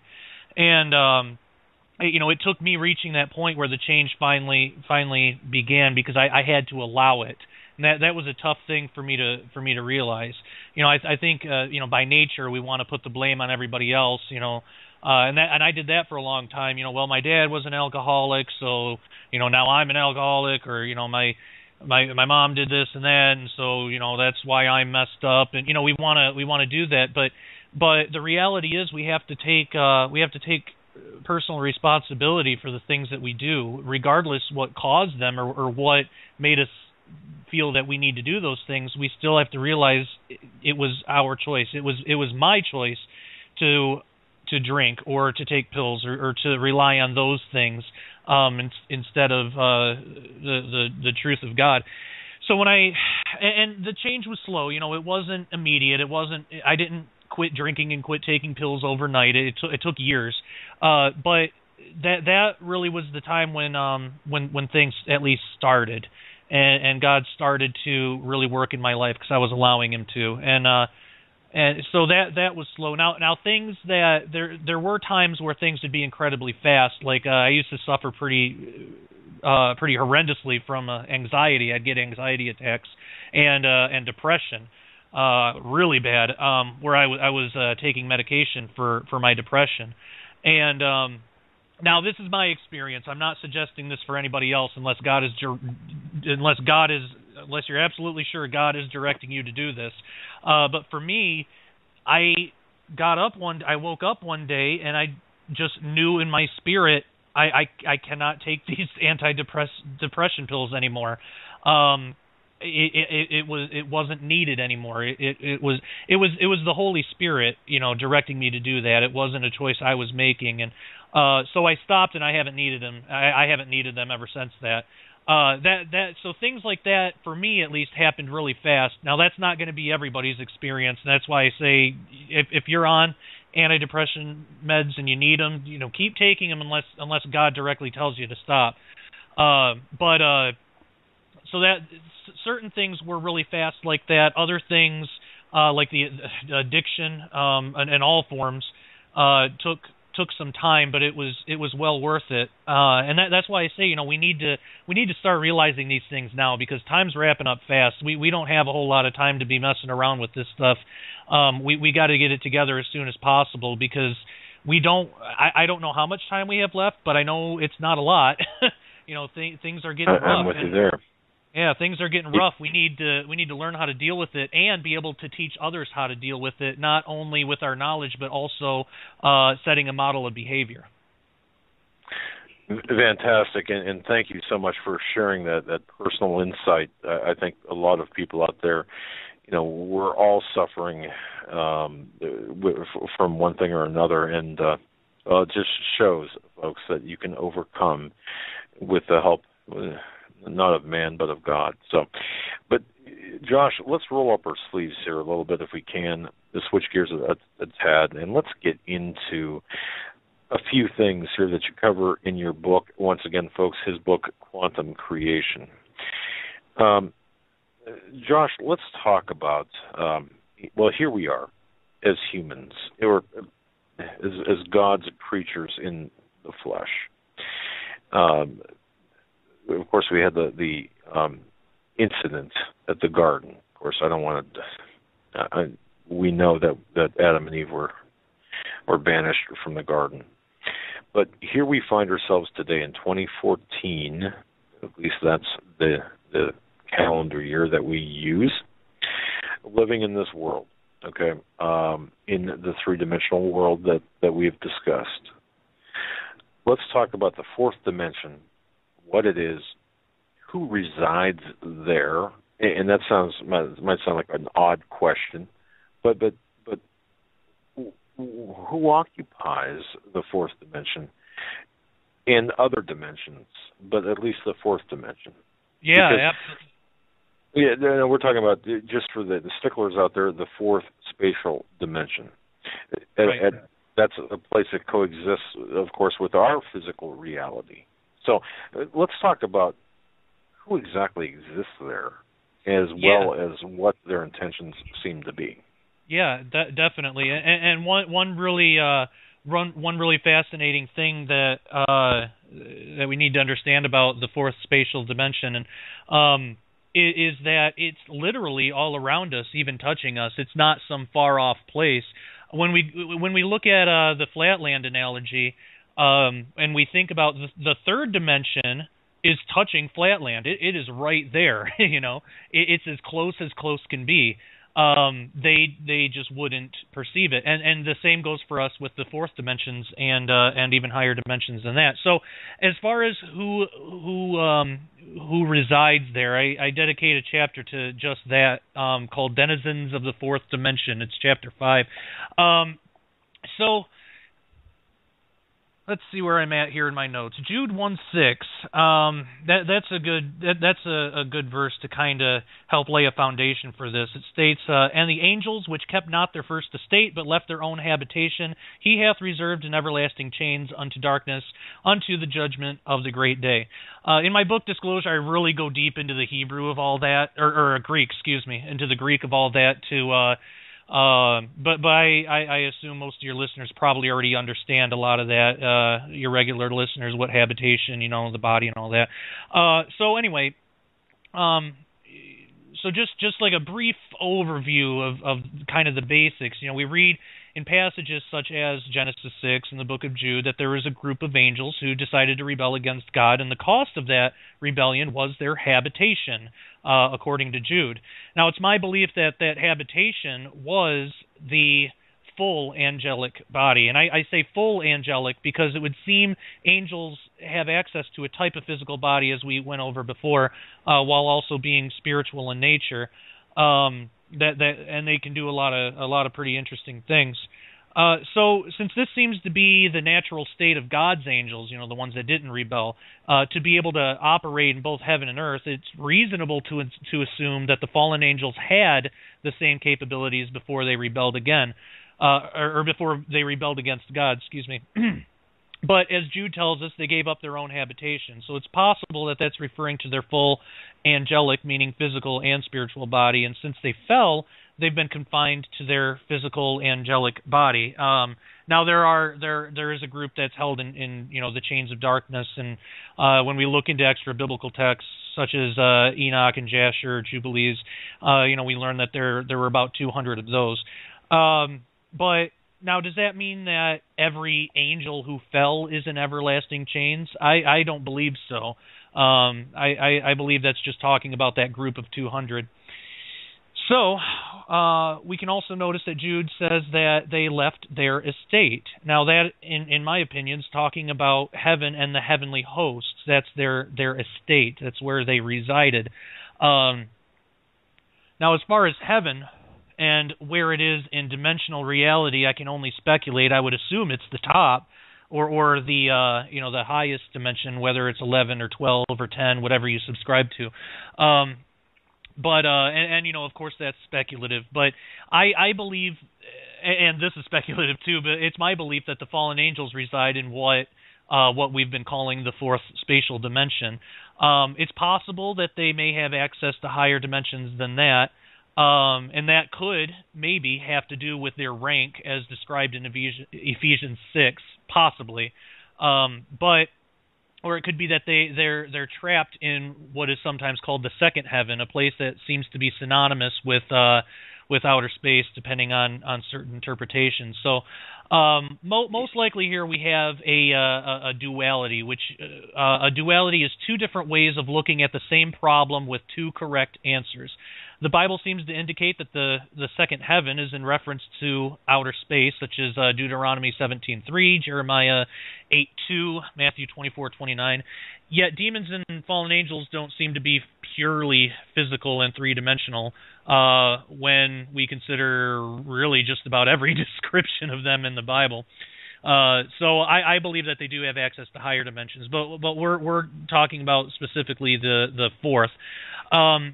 So angels of God, I believe that they can go through the fourth to get to ours. A good example of that would be the angel that Daniel saw. That was an angel of God, And he was even held up by what is described as the Prince of Persia. I don't believe at all that was a human. I believe that was a fallen angel that had dominion over the area of Persia. But that fallen angel held up that angel of God somehow. I don't know exactly how well that works, but it's interesting. So that angel had to traverse dimensions to get down to ours, and I believe that when he met the Prince of Persia, that most likely happened in the fourth, because if they're cast down yet not cast down to earth yet, but they're still, they still are not in their original habitation. It's reasonable to assume that would be the next dimension up from ours, which would be the fourth. Now that actually kind of gets into UFOs and stuff. Should we go down that road? Well, we can, but first I'd like to get into this. We're in Revelation chapter 12, verse 10. It says, "And I heard a loud voice saying, in heaven now is come salvation and strength, and now the kingdom of our God and the power of His Christ. For the accuser of our brethren is cast down, which accused them before our God day and night. And they overcame him by the blood of the Lamb and by the word of their testimony, and loved their lives not unto death." So we know that Satan is standing before God, accusing the brethren constantly of sin, and trying to claim their souls. And at some point he is cast down to earth, and it goes on to state that knowing his time is short, his wrath is heightened and increased against the church and against the believers for their testimony, and for he's coming after the saints. This is the what I understand is the end time battle. Now, wait a second. Is this the war in the heavens? Is that what? This is. No, I don't really fully understand the whole timeline. So I don't know if we're talking about when Jesus was resurrected, if Satan was cast down to earth, or if this is something that's coming, because it talks about, when I saw, and it goes on to say, I saw a star in heaven coming down onto earth, and it references Satan falling down to earth, and it goes into, Satan's wrath on earth before the Lord's wrath. Right. And also in Revelation 20, it talks, you were mentioning where heaven is, where hell is. Another question that's interesting, and it talks about when the devil has been come down to earth, and he had, when the Lord comes down, he has a chain in his hand, and he laid hold of the devil, and it says he cast the devil and bound him, and then when the 1,000-year millennial reigns over, it says that he cast Satan and hell into the eternal lake of fire, meaning hell is a place that can be taken and thrown into the lake of fire, like its own dimension, as we were saying. Right. What you would say. So the dimension of heaven and hell, and you asked, where is it? In your research, what do you think, and we're told that heavens will be rolled up as a scroll in the end times, the earth, a new earth will be here. So these are dimensions that are temporary, just like our earth, and our dwelling place is temporary. Is that correct? Well, yes and no. There are parts. As far as hell goes, I believe that it's a part of probably the fourth dimension, but I don't think it's a dimension all its own. I think it's just a section of it, or a part of it. It's interesting that you bring up that verse that says death and hell are cast into the lake of fire, because in Revelation 6, I'm going by memory, I believe it's 6:8, it talks about the rider of the pale horse, and it says, and death, and its rider was death, and hell followed after him. I believe death and hell, at least in that context, not always, because hell is definitely a place, and death is definitely, a state of being or something that happens. But in that context, I believe that they are spiritual entities. Because when we take it in context with Revelation 6, well, how could the place of hell follow a rider, or how could a state of being like ride a horse? It doesn't really seem to make sense. But when we think about them as spiritual entities, then it starts to fall together. So it's possible, and this is speculation on my part, but it's possible that when he says that death and hell are thrown into the lake of fire, that it's speaking of that same entity named hell that's thrown in the lake of fire. Now, that's not to say that the people or the residents of hell now, they will also be thrown into the lake of fire. I'm not saying that they won't be. So, the way I kind of see it, wherever hell is, there are verses that seem to say that it's in the bowels of the earth. I don't necessarily believe that if we were to dig down deep enough, we would see a bunch of people burning or anything, because I think that it exists in a dimension that we can't perceive. But I also don't believe that it's a dimension all its own, just a piece of it, just as the Atlantic Ocean is just a piece of the world. That's kind of how I see it. Now, as far as heaven, I think I believe heaven most likely would be at the highest dimension possible, which I speculate, and this is speculative, especially in the scientific community. I speculate that there may be 12 dimensions. The modern M theory states that there's 11, but I believe that there's a foundational. Well, a good way to explain that is a single line, the x-axis. That's the first dimension, and it's defined as 2 points, a line going in between 2 points. So you have to have those 2 points. And a line is made up of individual points. So when I talk about a foundational dimension or the 0th dimension, I see that as the original starting point when you just have 1 point. So anyway, that just explains the 12 thing. Which, and if that's correct, if that's how God constructed this whole dimension thing, the number 12 has a lot of significance in the Bible. But and I get into that in the book. But I would be more inclined to believe that heaven itself, where God's throne is, and when God is within His own dimensional construct, would be the highest, or the top of the dimensions, most likely the 12th or 11th, if that's not anything to get hung up on. I'm not trying to go too far against the scientific community with that, because it could very well be 11 or 10 or however you want to look at it. But that's where I believe heaven is. So I think that was your question. Where's heaven and hell? Was there something I was missing? No, not at all. It was kind of a tough question, and it just in perspective of the 4th dimension, as you understand it, is it heaven and hell encompassed in the 4th dimension, or you think it overlaps in certain areas? Okay. Yeah. I mean, it's so hard to comprehend we can't see, and especially what the Lord has put together when you think of everything that we have in our universe and our world, and how all the things work together in a certain order for the perfect situation where life can live on a planet, which we'll see NASA and all the governments saying there's aliens and extraterrestrials living on microbes on Mars or whatever. But Earth was created by the Lord specifically for the habitation of humans, and one thing the scientists can't seem to get past is that they believe so vehemently in their theory of evolution with no basis of proof, yet we have been given a historical record by the Lord through the prophets and through the Lord, and by the Lord coming here Himself, but that's ignored and not even considered scientific or to be used as a starting reference point to understanding. And that just amazes me. Yeah, me too. Josh, we're getting so many emails, so many questions, so many listeners with questions.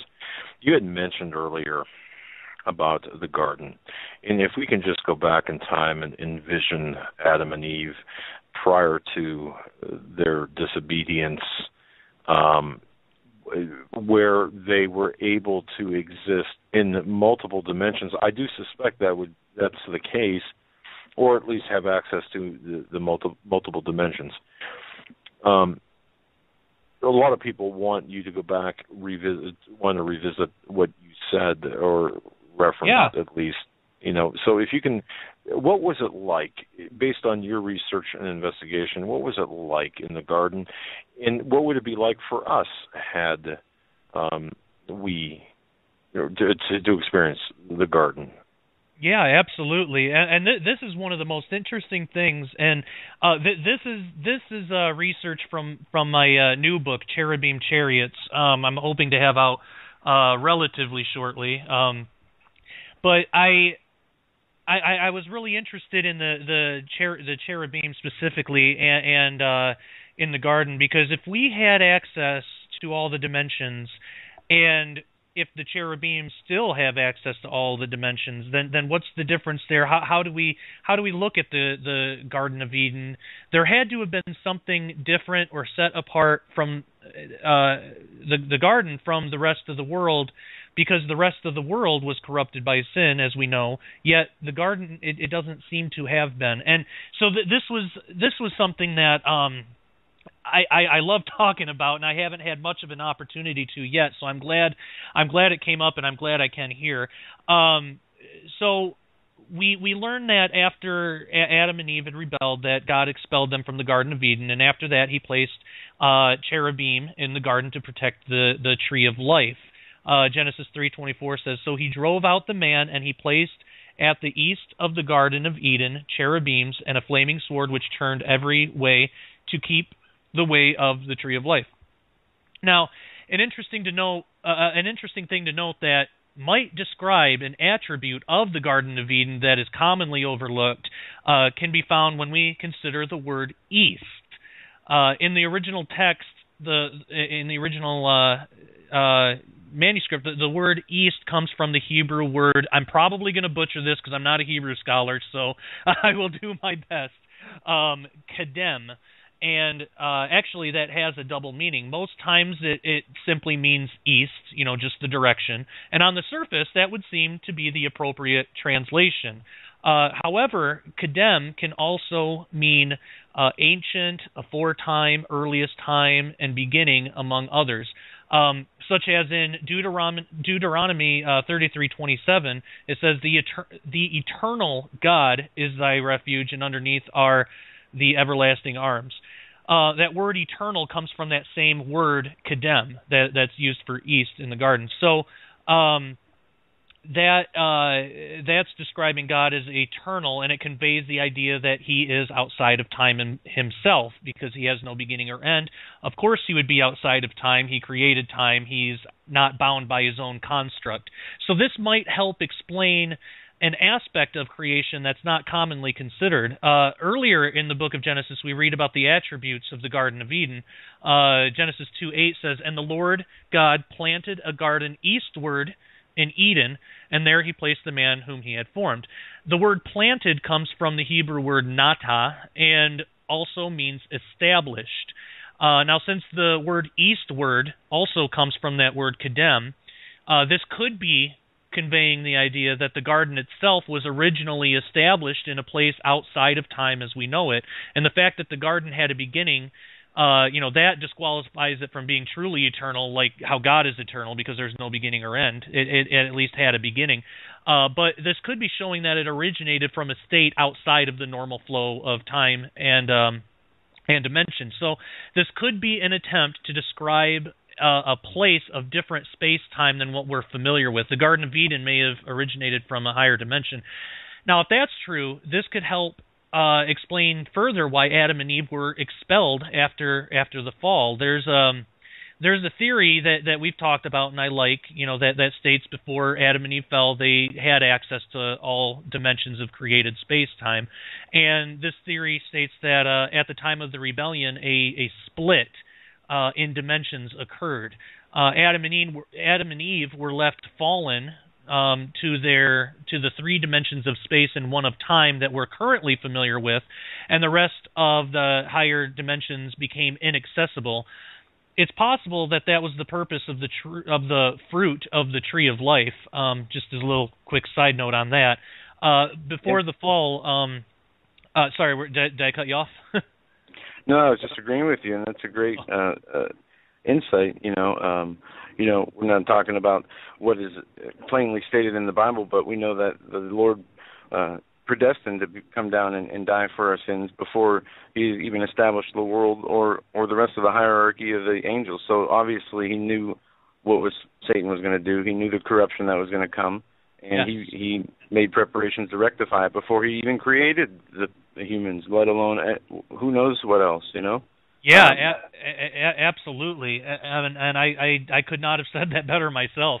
It's so fascinating when we think about the two trees. Well, before the fall, Adam and Eve, they were free to eat of any tree except the tree of knowledge of good and evil. Genesis 2:16 through 17 tells us that. So that means that they were free to eat from the tree of life, since it was already present in the garden, and we get that from Genesis 2:9. So if the fruit from the tree of life was there to sustain their state in eternity or dimensionality, or however we want to look at it, we can begin to understand why Adam and Eve were denied access to the tree of life after they fell. Adam was told that if he were to eat of the tree of knowledge of good and evil, he would surely die. That's Genesis 2:17. If Adam and Eve were to eat the fruit from the tree of life after they fell, they would have been in an eternal state of death, essentially. They would have been comparable to the enemy, to the fallen angels. And even to Satan himself, who first tempted them into the rebellion. They would not have had the chance of redemption. So after all that, Genesis 3:24 tells us that cherubim guarded the garden along with a flaming sword which turned every way to keep the way of the tree of life. Now, what's really important to note, and this is something that's really easy to gloss over. God knows I have hundreds of times until recently. But text, me too. Yeah, and you know, I love it when God reveals something like that. It's like, I've read this 100 times before, and I never saw this before. You know, the Word of God truly is alive. But the text, it doesn't imply that the cherubim were handling the sword. The text only states that one was placed there. The turning every way aspect seems to come directly from the sword itself. It doesn't seem to be caused by the cherubim. So it seems that whatever this sword actually was, its purpose was to make it impossible for Adam and Eve to enter the garden again and have access to the tree of life. This sword may actually have been what may have been the thing that was used to cause the split of dimensions of space-time in the first place. Because it wasn't until after Adam and Eve were driven out of the garden that this sword was set in place. So if that's true, this would help explain why the Garden of Eden has never been found. I believe it's possible, if not probable, that it exists in a state that we no longer have access to. It's contained in a dimension higher than our own. It could very well be that the garden is still here on Earth. However, due to our limited perception, we could walk right through it and not even know it. To this day, the sword and the cherubim are still performing their duty, and the garden still remains inaccessible. And that to me is just mind-blowing. Yeah, and you know, a regular guest on our show is Mr. Standeo. He's we call him the real Indiana Jones because he is I don't know, what would you say, Dad? He is he's a real life Indiana Jones. So many things, and he applies all his knowledge and understanding to figuring out things which we're talking about right now. One being the Garden of Eden, where he believes he's found the place where the garden was.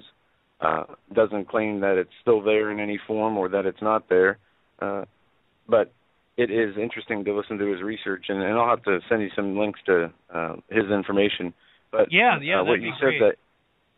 that the Garden of Eden, you know, we could walk right through and not even realize it. You know, it shows how when you know people who have near-death experience talk about how when they come back to their body, how it's heavy here, you know, dense. Yes. Cloudy, and not just in a sense that of gravity, but also in a sense of they had so much more clarity in that other state they were in. And then you have the other near-death experiences of people who, you know, were shown the dark side of the spiritual state that you could end up in. But whether or not, and this is the question I'd like to ask you. And you talked about sleep paralysis. I've gone through that, but never had a manifestation of anything like people will say that they see demonic figures or that they sit on their chest, etc. I've just had the you know, being seemingly awake when I'm sleeping, yet I see everything that's going on and can't move. And it's a very odd experience, and if you I was told and given some good advice that as soon as you understand that this is happening, you pray to the Lord, and it stops instantly, and it does. But is this veil thinning? Are we seeing the end times come?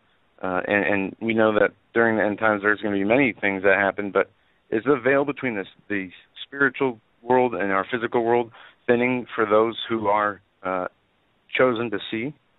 Yes, I believe it's thinning for everyone.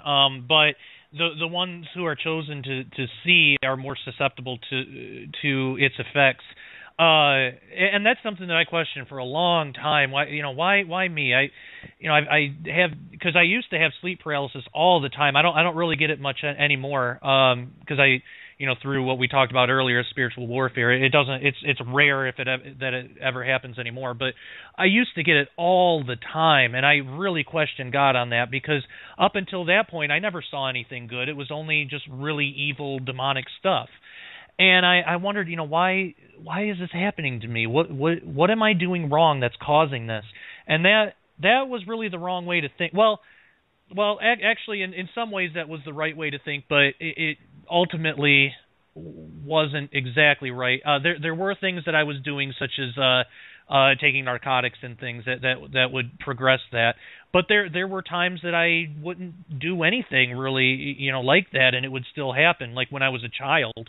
When I was just a young child, I remember having that happen, and I wasn't doing anything, against God, or I was just a kid. But right. So I often wondered, why is this happening? And I can look back and understand it now, because if I didn't have that happen, I wouldn't be able to relate to the people who do have that happen. I believe that part of my calling is to, and it's just part. This isn't the whole thing, but part of my calling is to help aid in spiritual warfare to people who have to deal with sleep paralysis. Now, someone who's far more, in my opinion, far more qualified than I am is a gentleman by the name of Chris White. He's done extensive research into this, and I believe I mentioned him before. I had him on my show, and that was one of the best shows I've ever had, because I got to learn a lot too. But that was where he told me, you can cast them to the abyss and stuff like that. But so I believe that the veil is thinning all around. It just is. We're ramping up to the end of days here, and the veil is thinning, but there's still a restrainer in place, so it's not full blown. However it's going to be after that, I can only speculate. But it's not. We're not quite there yet. But it's definitely thinning, and especially because we have more and more people that are interested in the paranormal, yet not from a Christian perspective, like not from a biblical perspective. We have more people consulting mediums and witches and doing things like ghost hunting and things like that. They're craving the supernatural, but they're going about they're satisfying that craving in a way that we weren't meant to. And I believe that's because, why do we have that craving? It's because we're created with a need for the spiritual. When we don't have that, it's like trying to cut. It's like trying to cut dairy out of our diet, or something, or like water. Actually, it'd probably be a better analogy. Something that we need is like trying to cut water out of our diet. It's not going to work. We're gonna die of thirst eventually. So if we don't have access to water, then we go for Mountain Dew or something. That's what a lot of the world is doing. They have this craving for the supernatural, for they don't realize it is this, but for the things of God, they just don't know that it's that, so they go after these other things that are really popular. And those are the things that are calling attention to the enemy and are bringing them out even more, which in turn is causing that thinning of the veil that we all have to deal with now around the world. So eventually that's going to get, it's going to get thinner and thinner and thinner. We're going to see more of this stuff, I believe. And eventually the restrainer is going to be removed. Whatever that is up to speculation and personal interpretation, but eventually that restrainer is going to be removed and the veil won't be there anymore. At least not the veil between our three dimensions of space and the fourth dimension, and that's when the enemy is really going to come at the earth. But when the heavens are rolled up, that's when all dimensionality is made available, and that's when Jesus comes back. And for us Christians, we have that to look forward to. But that's why the rest of the world is appalled by that. They run into the caves and ask the rocks to fall on them for fear of the face of the Lord. That's when the real split between dimensionality. It's not just that the enemy is thrust into our dimension. That's when that split it's reformed or removed, or however that works, where we will be able to have access to that. And that's why we see all that stuff in Revelation after that, because directly after that comes the judgment, all that stuff. So yeah. We're at the top of the hour break, Josh, and I'm going to leave you with a question from a listener so we can come back with this on the other side. This is from Karen, and she asks, how do you put on the armor? The armor she's speaking about is the spiritual armor that's in Ephesians, and we'll open with that on the other side and get into a few more questions from the listeners and a few more questions from us, and we'll let you also get into anything that we didn't cover that you want to hit on the other side. So just hang in there. We'll be right back, ladies, to the third and final hour of this Wednesday edition of the Hagmann and Hagmann Report. I want to say that audio clip was from the last broadcast we did with Paul McGuire, and we have, and I apologize to Paul for not doing so yesterday, but he's holding another one of his spiritual meetings, prayer meetings, on tomorrow, the 20th of November. He's going to be praying for everybody who's involved in this spiritual battle we are walking through, and he is on fire for the Lord and has been. And every time he comes on, it's so intense, and the Holy Spirit, resonates through him and his message differently every time. But it's always an explosion of the supernatural Holy Spirit bringing the power and the glory to the Lord. But this will be held in the same place, I believe. I'm going to. I don't see if I go to paulmcguire.us. That's his website, Paul McGuire, McGuire. It's going to be held tomorrow, and everybody who is out in California, in the LA area, with Chance, he was going there for a while, the owner of American Survival Wholesale, and many other listeners.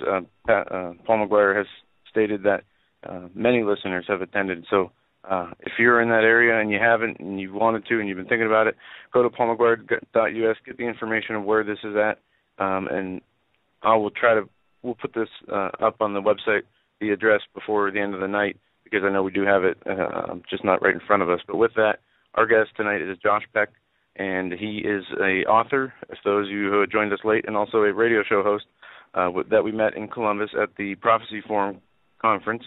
And his books are the one we're dealing with tonight, Quantum Creation. And I'm going to give it over to you, Josh. I know we've been asking some questions. We do have some more listener questions, but any areas that specifically you want to touch on before we get carried away and lose track of time and the show's over? Yeah, completely understandable. Well, the question that was asked before the break, I would like to address that because it is really important. And then, if you like, I'll try to wrap that up short, and we can get into string theory or something. We have just barely scratched the surface. I know. There's so much to this. Go ahead, Josh. I apologize for interrupting. So, if I remember correctly, the question was, how do we go about putting the armor of God on in our daily lives? And where that comes from is Ephesians 6:10 through 10 through 20. A great thing to do is it's only 10 verses, is to read that before bed every night and to read it when you wake up every night. So it's embedded in your memory, because this is a daily thing. So we can even just look at the progression of what Paul wrote here to understand what's being said. The very first thing he says in Ephesians 6:10, "Finally, my brethren, be strong in the Lord and in the power of His might." So that's the first thing that we need to keep in mind, is that to be strong in the Lord means that we don't have fear. That's the biggest thing all around to understand, is that we don't need to be afraid. We shouldn't be afraid, and in the power of His might, we need to realize that we do serve an all-powerful God that can get us out of any situation, even if it seems impossible. And I've been in some impossible situations before, and my own lack of faith was telling me there's no way out of this, but the Lord can. So that's the first thing to keep in mind. Be strong and remember the power of God. So then Ephesians 6:11 says, "Put on the whole armor of God, that ye may be able to stand against the wiles of the devil." So we're talking about our enemy here. And keep in mind, too, all throughout this, it's defensive language, not offensive.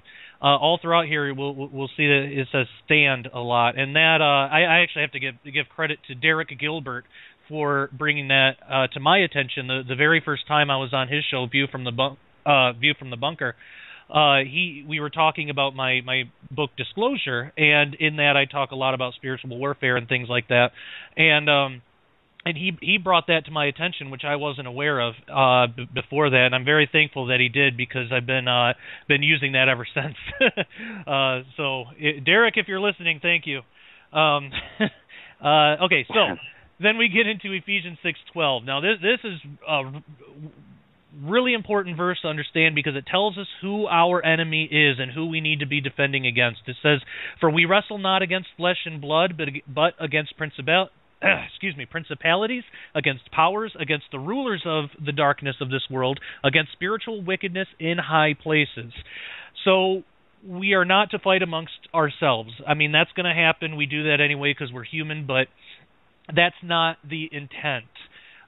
We need to not focus on that, and we need to focus on our enemy and defending against him. In Disclosure, I go through what all those are, principalities, powers, and I get into the Greek and show what each thing is. But I know we're limited on time, so I won't do that here.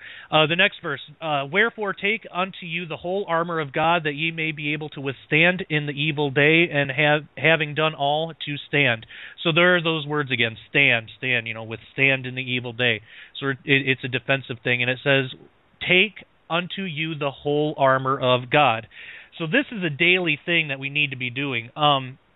And it tells us what the armor is and how to do it.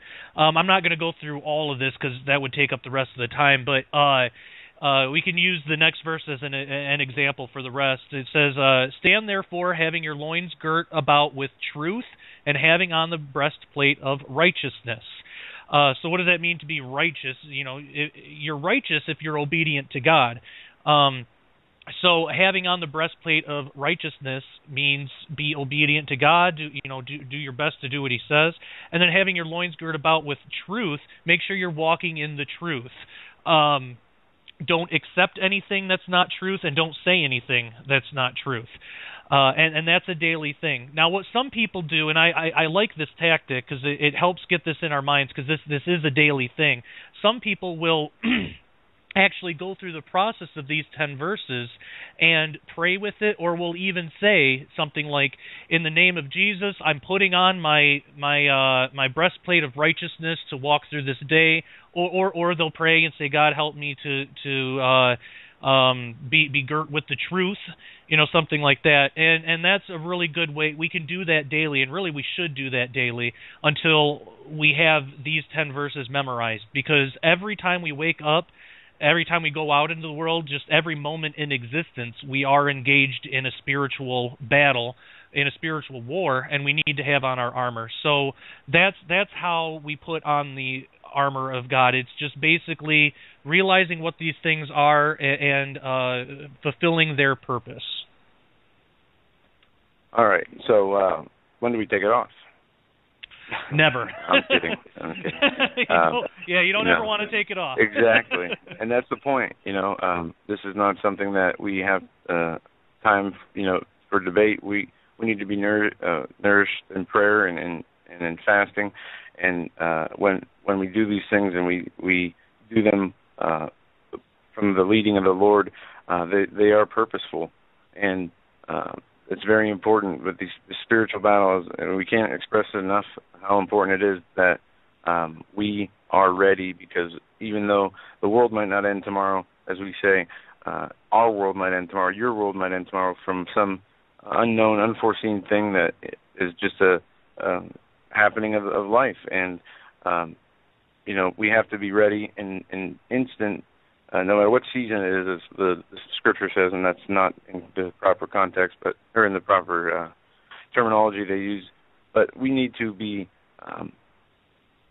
ready to be give an account at an instant notice, and to do that, you have to be guarded, and you have to be having that spiritual armor on, because the Scripture says that no weapon formed against us will prosper, but it doesn't say that there won't be weapons formed against us, and there won't be shots or arrows swung at us with those weapons. It just says the weapons won't prosper, and that's if we have on the right armor, or if we're in the right mindset with the reading the gospel and for truth with a pure heart, only to the extent that we serve God and His will.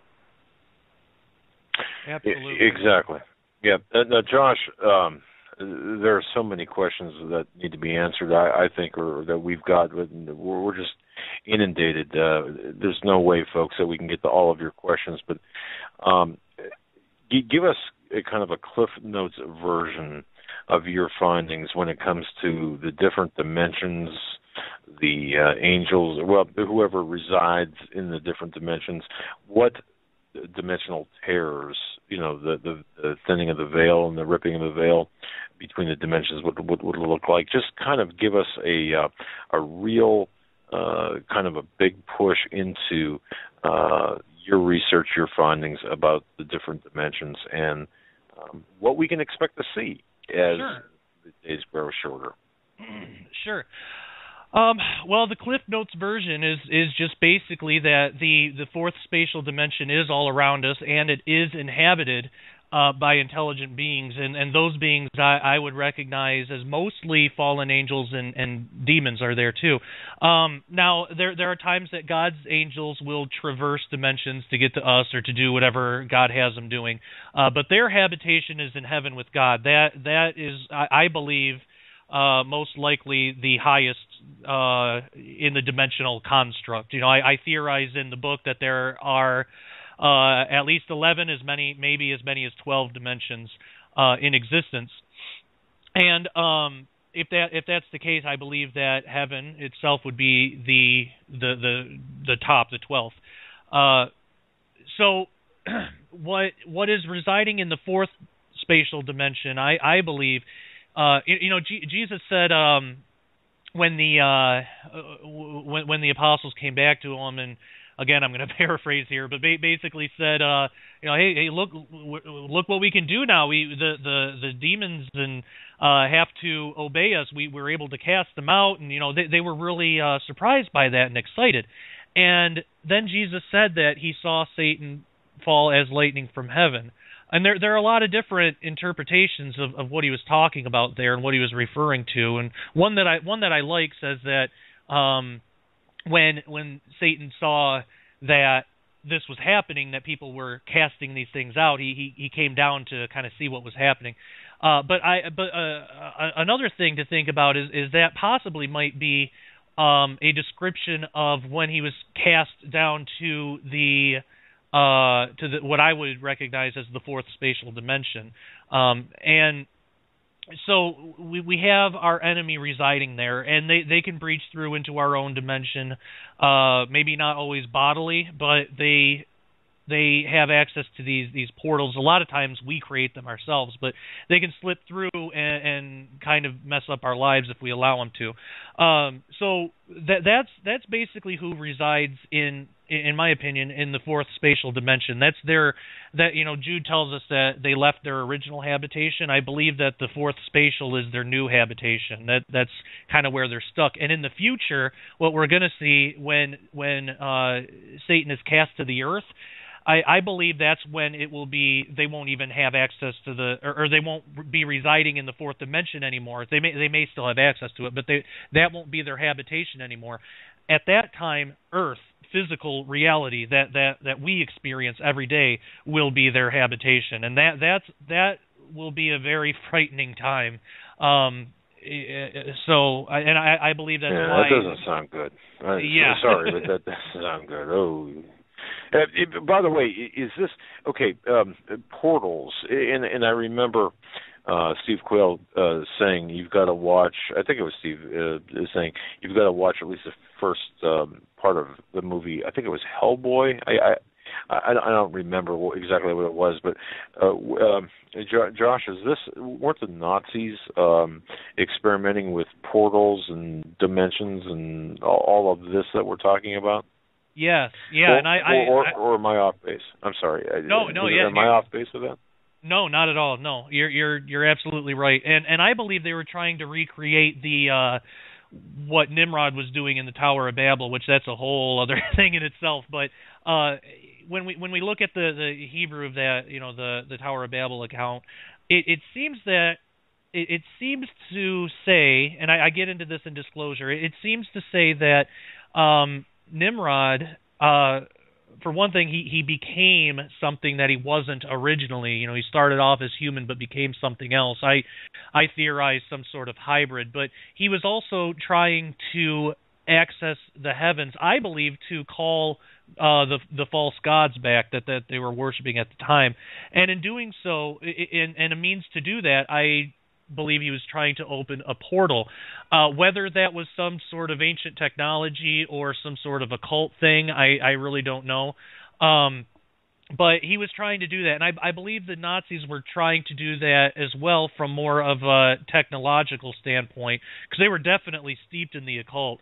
Any small amount of research, that's not hard to find. They were steeped in that, and I believe they were trying to, call those things. And actually, I believe they succeeded. But I also think that we are doing that now. We talked about CERN at the top of the show. They say that they're doing it to try to find exotic particles and to see if we can find proof of higher dimensions. I believe that they are doing that, but I think that's only part of the truth. I don't know if they even realize, or if it's some type of shadow government thing that's really pushing for this thing. But whether they realize it or not, and whether their intentions are purely scientific or not, they are opening portals. They're using technology to do it. They are opening portals to the higher dimensions, and it doesn't matter if it's when we look at the whole construct and how higher dimensions work, it doesn't matter that these portals they're so small. I mean, they're basically just the size of a particle, or even smaller than that. They're incredibly small, but that isn't going to deter an extra dimensional being from coming through that, because they're from a different dimension of space where the size of it wouldn't matter. Just the fact that it's there, they can come through. So I would not say that you're off base at all with that. I would agree with you. Well, I appreciate that answer. And rather than me, and we can certainly do a lightning round of questions, but before we do that, Josh, this topic to me is so important, because I do believe that hyperdimensionality, maybe that's not the right term. I don't know what the right term is, but this ripping of the veil between the dimensions, I believe, is going to play an important role in the upcoming Great Deception. Can you address that, if you wish, or is that a topic for another day? No, I can address that. That's fine. Yeah, and I would agree with that as well. This ripping of the veil, something is something is going to come through. So actually, things are already coming through, but it's going to happen in a big way. We read that Satan himself is cast down to the earth, and he knows his time is short. So something big is going to happen, and I think that we're seeing the beginnings of that now. They're preparing for that. I personally subscribe. I like the idea. Well, not that I like it, but I think that it's the most plausible explanation of what the Great Deception is this modern idea of ancient astronauts, ancient astronaut theory. It's getting so big and it's increasing so fast. And what else could pull the world together? All different belief systems. It has to be something outside of Earth. We've had at least, if not more, we've had at least 6,000 years where the enemy has had control over the earth and belief systems and things like that. If it was only going to be like, let's say Islam, the rise of Islam, and Islam's going to take over the world. Now that might be. I'm not saying that that's not going to be the case. I actually think that is going to play a big part in it. But if it was only that, why hasn't anything like that happened before? Why hasn't any religion come up and deceived the whole world like that before? Is it just because of the restrainer, or is it something else? I believe that for all faiths to be able to come together, it has to come from something tangible, something that people can see, but also something that they haven't experienced before, and it has to be something outside of the earth itself. Something like let's say the scenario where the UFOs come down and they tell us that they created us, and then it's finally confirmed, right? Because they're telling us something like that. I could really see how that would deceive the whole world. Because that could factor in to every religion, because you just mistook us as gods. We're actually we're from another planet, or however they're going to put that forth. So I believe that that's the most likely scenario for what the Great Deception is, and especially because it's starting now. I mean, I've known people personally who have fallen away from the church in pursuit of this ancient astronaut theory, and it is so hard to win them back. I personally haven't been able to successfully bring anyone back from that yet, and I'm still praying for them and hoping that they'll come back someday. But it is such a powerful delusion.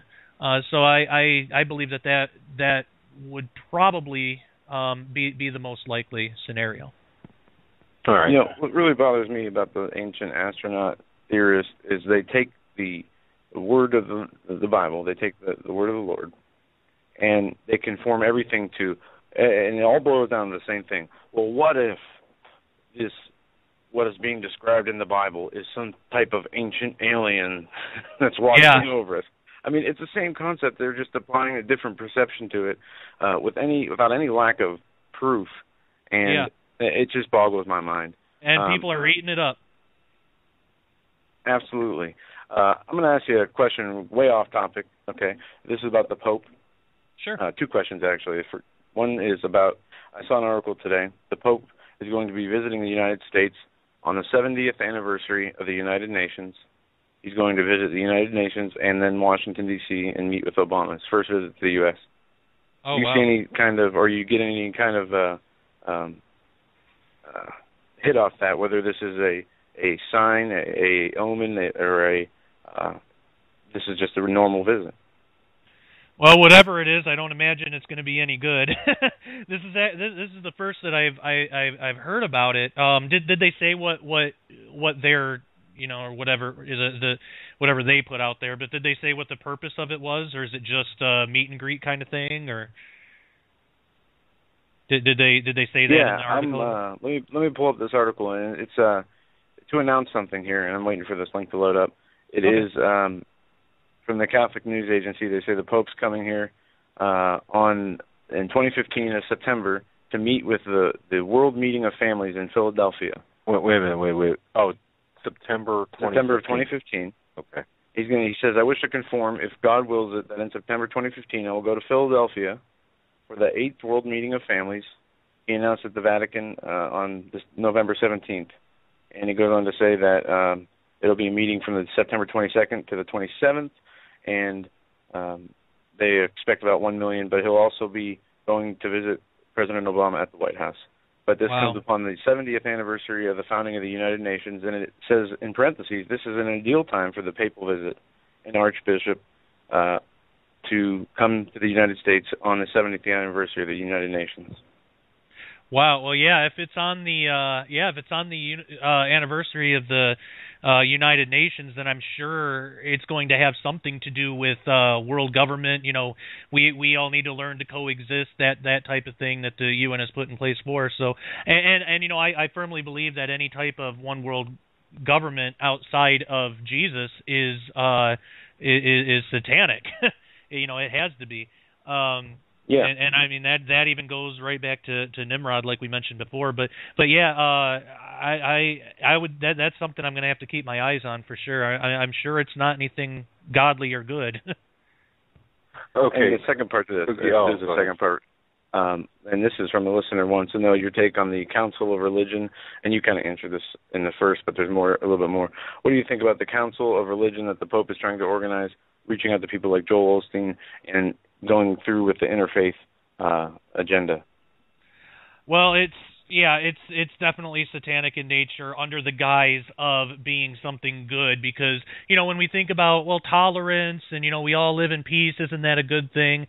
Well, yes, but apart from the way that God would have it, no, it's not. It's not a good thing. And, you know, it's interesting to note too the church leaders that he's that he always seems to be calling out to. You get like Joel Osteen, the prosperity gospel and things like that. It's never, you know, it's never somebody that is going to challenge him. You know, it's never somebody that's going to challenge him in doctrine or anything like that, of what I would call the remnant. You know, it's never anybody like that. It's people that are easy to be pushed into whatever his goals are. But yeah, any time, any kind of uniting of religions and that sort of thing, you know, it would be fine if it was, if the expectations were the same as Jesus' expectations, but they're not. In order to like harmonize these religions, Christianity has to give something up. We have to be okay with things that God is not okay with. That's satanic. That's Luciferian. That's something that we should have nothing to do with. Now, we should love our neighbor. You know, we should do all those things. It doesn't mean that we go out and start riots or anything like that. We still need to love people and try to get them to the truth. But we don't have to be accepting of things that are clearly against God. Excellent. Okay. Number of questions here, Josh. I apologize. We just had a little power outage here in our studio. You can still hear us, right? Oh, yeah. I apologize for that. Norway spiral. Any comments on that? You're familiar with the Norway spiral when Yes. Obama went over. During your research and investigation, any comments on that? Yeah, absolutely. I didn't know what to do with that for a while, but recently, I was looking into, of all places, Ezekiel, and you know, he talked about that what he saw came out of a whirlwind. Now, I always pictured that as like a tornado or something, you know. I was talking with a friend of mine, Jim Wilhelmsen. He actually lives in my state. He lives about an hour away here in Michigan. I was talking to him, you know, and he's done a lot of research into that, and he said, well, that, you know, that whirlwind is a portal. Imagine a whirlwind, but imagine it tipped on its side.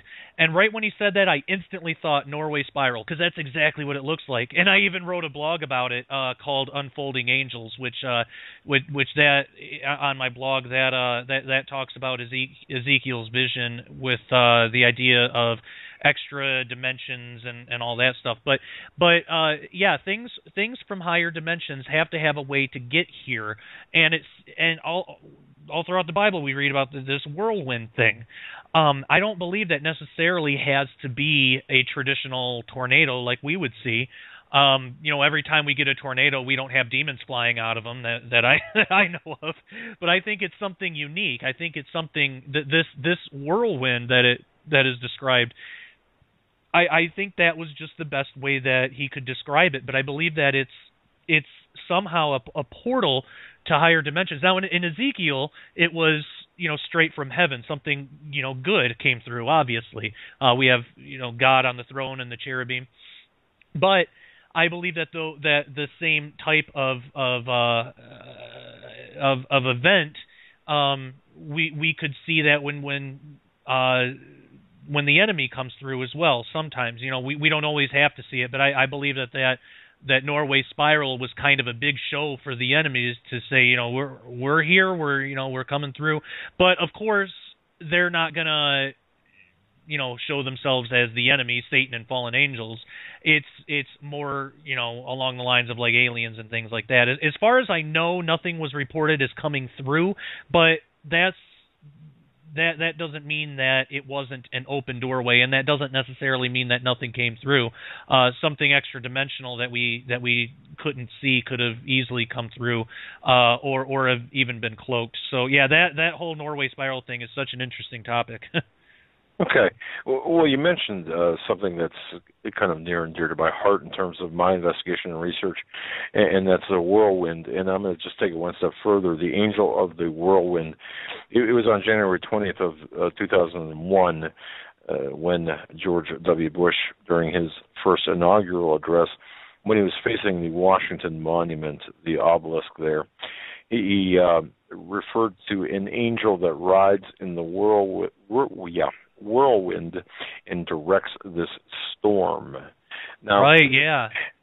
Okay, now that reference was credited to Virginia statesman John Page, who wrote to Thomas Jefferson after the Declaration of Independence was signed. But now this is what I found interesting too, because I don't believe that anything like this happens by accident.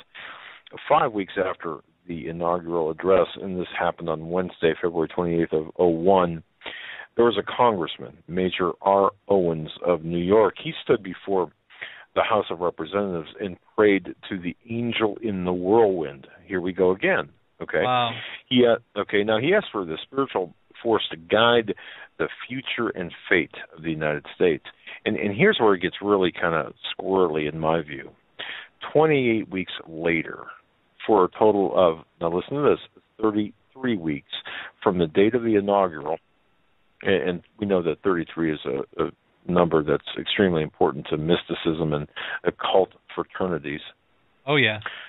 Okay, 33 weeks later, from the date of that inaugural address, 9/11 occurred. Wow. Okay. And his Bush second inaugural speech 4 years later, he talked about, he made some cryptic comments in that inaugural address. He referenced lighting a fire in the minds of men. Now, I do have a point to all this, because we know that a fire in the minds of men is from Dostoevsky's book, The Possessed. Okay, and as soon as I found this out, I'm thinking, now wait a second. The Possessed, of course, is about violent government crackdown on dissent that sparks civil unrest and revolution marked by public violence.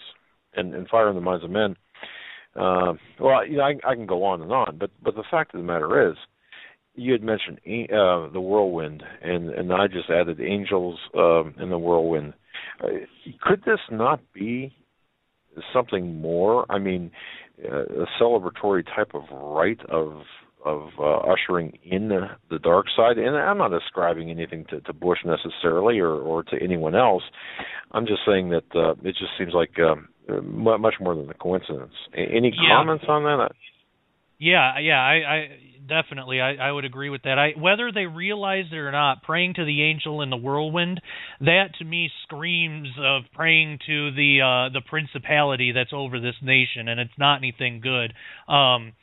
we read in Deuteronomy 32 or 38 that the nations were divided by the number of the sons of God. Now, the King James will say sons of Israel, but that's not really a great translation, because at the time that it's talking about the Tower of Babel. There was no Israel. That doesn't fit. It's the sons of God. That like the ESV will say that. So the 70 nations were divided according to the fallen angels, the number of the fallen angels. So, and we read about that in Daniel that I mentioned before, that there is a prince of Persia. There's also a prince, or what I would say a principality over our nation as well. There's a fallen angel. Essentially, it's a satanic force. And when they're praying to the angel in the whirlwind. Well, who are they praying to? That's not God. They're whether they realize they're doing it or not. I suspect that they realize it, but it could just be a spiritually driven thing, something that's pushing them to do that. But whether they realize it or not, they're praying to that principality over our nation, and that principality was showing its fingerprints. Like you said, the 33 week after the towers fell.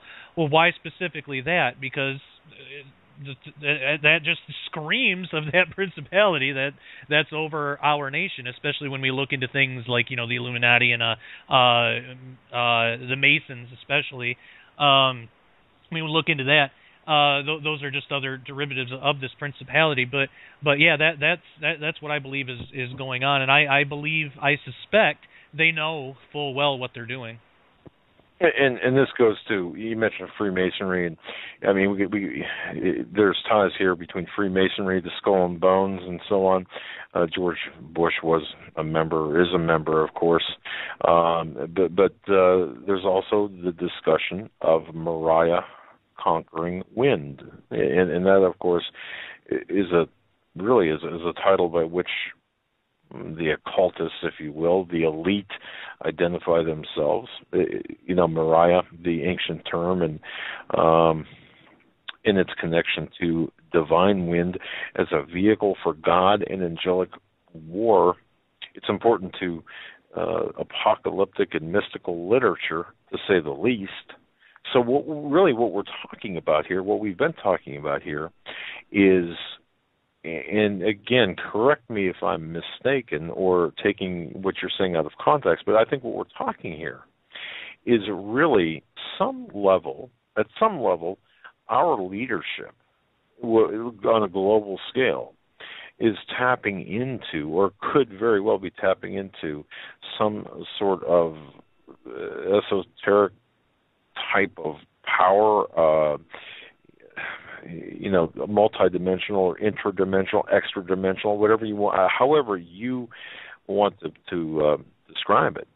We're looking at some sort of usefulness or sense of purpose here, or at least some acknowledgement of or knowledge of these different dimensions, and not for good, I suppose. I don't know if that made sense, but yeah, absolutely. Man, there's so much to this. And you know what, Josh, you were saying, the things that you were saying, it ties together with, we're kind of connecting dots here, not just during the show, but with all of our other guests that we've had on. We are seeing a clearer picture emerge here when you talk about really the Bible being a book about physics, and are we not seeing too the elite perverting the Word of God in the King James version of the Bible, or the Bible itself? Are we not seeing the perversion of this? Yeah, okay.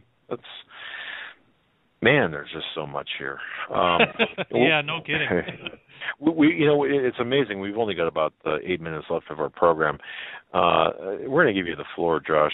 Wherever you want to take us in the final 8 minutes, whatever points you want to make, let's make them, and really finish hard. Sure. Well, I guess I'll try to. I think I can fit this in 8 minutes if I talk fast. The idea of string theory, and that is something that seems complicated, but it's really not. And we've barely scratched the surface of the things that I put in the book. I was telling in my phone conversation with Joe, I was telling him that I tried to do an episode of my show, The Sharpening, on my book, and I only meant to go for a couple hours. I ended up going 4.5 hours without realizing it, and had to cut it short, and even that barely scratched the surface. So there really is a lot to this. How string theory might fit in comes from Hebrews 11:3, which says, "Through faith we understand that the worlds were framed by the word of God, so that things which are seen were not made of things which do appear." So first, we can understand what's being discussed by the word worlds. That was translated from the Greek word aeon, meaning forever, an unbroken age, perpetuity of time, eternity, the world's universe, period of time, age. And that verse really is talking about God's creation, so it's reasonable that all those definitions are acceptable. Now, in Hebrews 11:3, a different Greek word is used for word than in John chapter 1. John chapter 1 says, in the beginning was the Word was with God. That's not the same that we're dealing with here. In Hebrews 11:3, the Greek says rhema, which means that which has been uttered by a living voice. So it is an actual word. It's the voice of God. So now that we understand, what that verse is talking about, the voice of God that was used in creation, that God created everything with, we can go into I'm going to give a real basic rundown of string theory, and actually I have a really short paragraph out of my book here I can read. In essence, if you look deeply enough into any subatomic particle, you will find a string. Even more, string theory states that the strings within different particles are actually identical in nature but vibrate at different rates and in different patterns. The vibrations of the string is what determines what type of particle it is to be. For example, an electron is less massive than a quark. So according to string theory, the electron's string vibrates less than the quark's string. So in essence, string theory just says that physical particles are made up of the vibrations of strings. It is pretty easy to understand. So a particle is nothing more than the results of those vibrations. So one theory that states whatever causes the vibrations, it must come from a higher dimension. Most physicists will agree with that. So that brings us to the last half of Hebrews 11:3. Now, in the ESV, which is a little easier to understand, it says, by faith we understand that the universe was created by the word of God, so that what is seen was not made of things that are visible. So it was made by something invisible. So when considering this, we can keep in mind that even time is a creation of God, and that's important because we need to understand that God is outside of time. Speaking of time, I am going to run through this as fast as I can. The reason that that's important goes back to the cause of the string's vibrations. Hebrews 11:3 tells us that everything was created by the spoken word of God, so God spoke everything into existence. From our perspective, being bound by time, this initial creative act would have occurred in the past. However, God is outside of time, meaning there is no past, present, or future. For him, everything just is.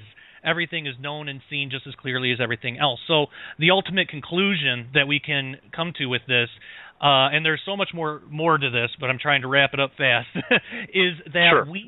we exist within the spoken word of God. It's still happening. From our perspective, that initial creative word from God is still forever emanating from him. It's his eternal voice that's causing strings to vibrate, thereby resulting in the production of the physical particles that make up all of matter and energy. We aren't only created by God, our existence is maintained by God through his voice. So as you're listening to this, You are existing because the voice of God is currently making it possible. You are a direct result of the timeless, ongoing, and never-ending spoken word of God himself. His voice is making those strings vibrate. The vibration of those strings are creating the particles that make up our existence, that make up our anatomy. We're a direct result of his voice currently, and that is mind-blowing. Wow. Absolutely. Okay. I don't know how you did that, how you crunched that into all that information in a short amount of time, but that's fantastic. My goodness. Okay, Joe, go ahead. Yeah, we have about 3.5 minutes left. Josh, I just want to thank you for coming on tonight, and I hope this is one of many shows we can continue to do. We've gone into a fraction of one book you have, and the other book that you wrote is fantastic for me, what I've read so far, and that's just the basic skimming through, the disclosure, unveiling our role in the secret war of the ancients. And this is something that, people talk about on our show a lot in different understandings, per se, or perceptions of it, with this kind of the same basic understanding. But we want to get into at some point what we need to teach the church and the congregations that we're told about or teach or share, that we know that there's things that are coming upon this earth that men's hearts will fail them for fear. And we need to get into this, what they are, dealing with this fear, and how to better expect through the scriptures and through what your research has done and what the Lord has shown you, what he's shown you to expect that is going to be coming on the earth. And this, among many other things, is topics of discussion for future shows, and we hope to have you back on, and we so much appreciate your time tonight. And you say hello to your wife for us, and God bless you for everything that you do. We got a minute left. I just want to relate this email, Josh, to you. This is from a listener, Bella D. Thank you so much. Bella writes, just want to say that to Josh is amazing. Tonight's show also has been very, very cool. I've been where he's been and experienced a lot of what he has, so I can relate. The veil is thinning, and I too felt as he did. God bless you, and many thanks beyond words for having him on. Please relate this message to him if you can. I'm saying Josh is spot on, and many Christians need to hear his message. One of your fans, one of our listeners, and certainly we echo the sentiment, Josh. You are an amazing man, and let's do this again. Let's do this again sometime soon. Yes, thank you so much for having me on, and thank you for the kind words and encouragement. That really means a lot to me. I really appreciate you having me on. I'd love to do this again anytime. My schedule's very open now, so it actually works out great. But thank you so much. This really has been an honor for me. All right, brother. Thank you so very much again, and we will indeed be in touch, have you on, and your book, or Josh's book, of course, Quantum Creation. As well as the other. In fact, we're going to be putting this up at Hagmann at Hagmann.com and make it easier for you. And his website's already linked there on the right-hand side. So definitely, it's a book, well, both books I highly recommend. Josh, God bless you. Thanks. You give your wife a big hug, and thanks for sharing you with us and our audience. Appreciate it. Will do. God bless you, too. All right, man. Folks, that'll do it for us tonight. This the 19th day of November 2014. I want to thank each and every one of you. We want to thank each and every one of you for listening and for being part of our extended family. We care so much about you. And, oh, man, I'll tell you, just to bring this information to you, it's an honor to, we're humbled to have people such as Josh Peck on with us. And, man, it's been a busy day. Yeah. We're out of here. Yesterday, was it Monday, you did True News. Today, you and me were on Alex Jones' show, and we've been at this since like 10 in the morning, so it's been fun, though. We got a lot accomplished today, and I want to thank everybody for all the emails, the support, the kind words, and any constructive criticism that is there in between, and your prayers, and everything that you guys do. Have a great night until tomorrow. Oh, tomorrow. So it's going to be Joe and I and your phone calls, so buckle up. All right. God bless. Have a good night.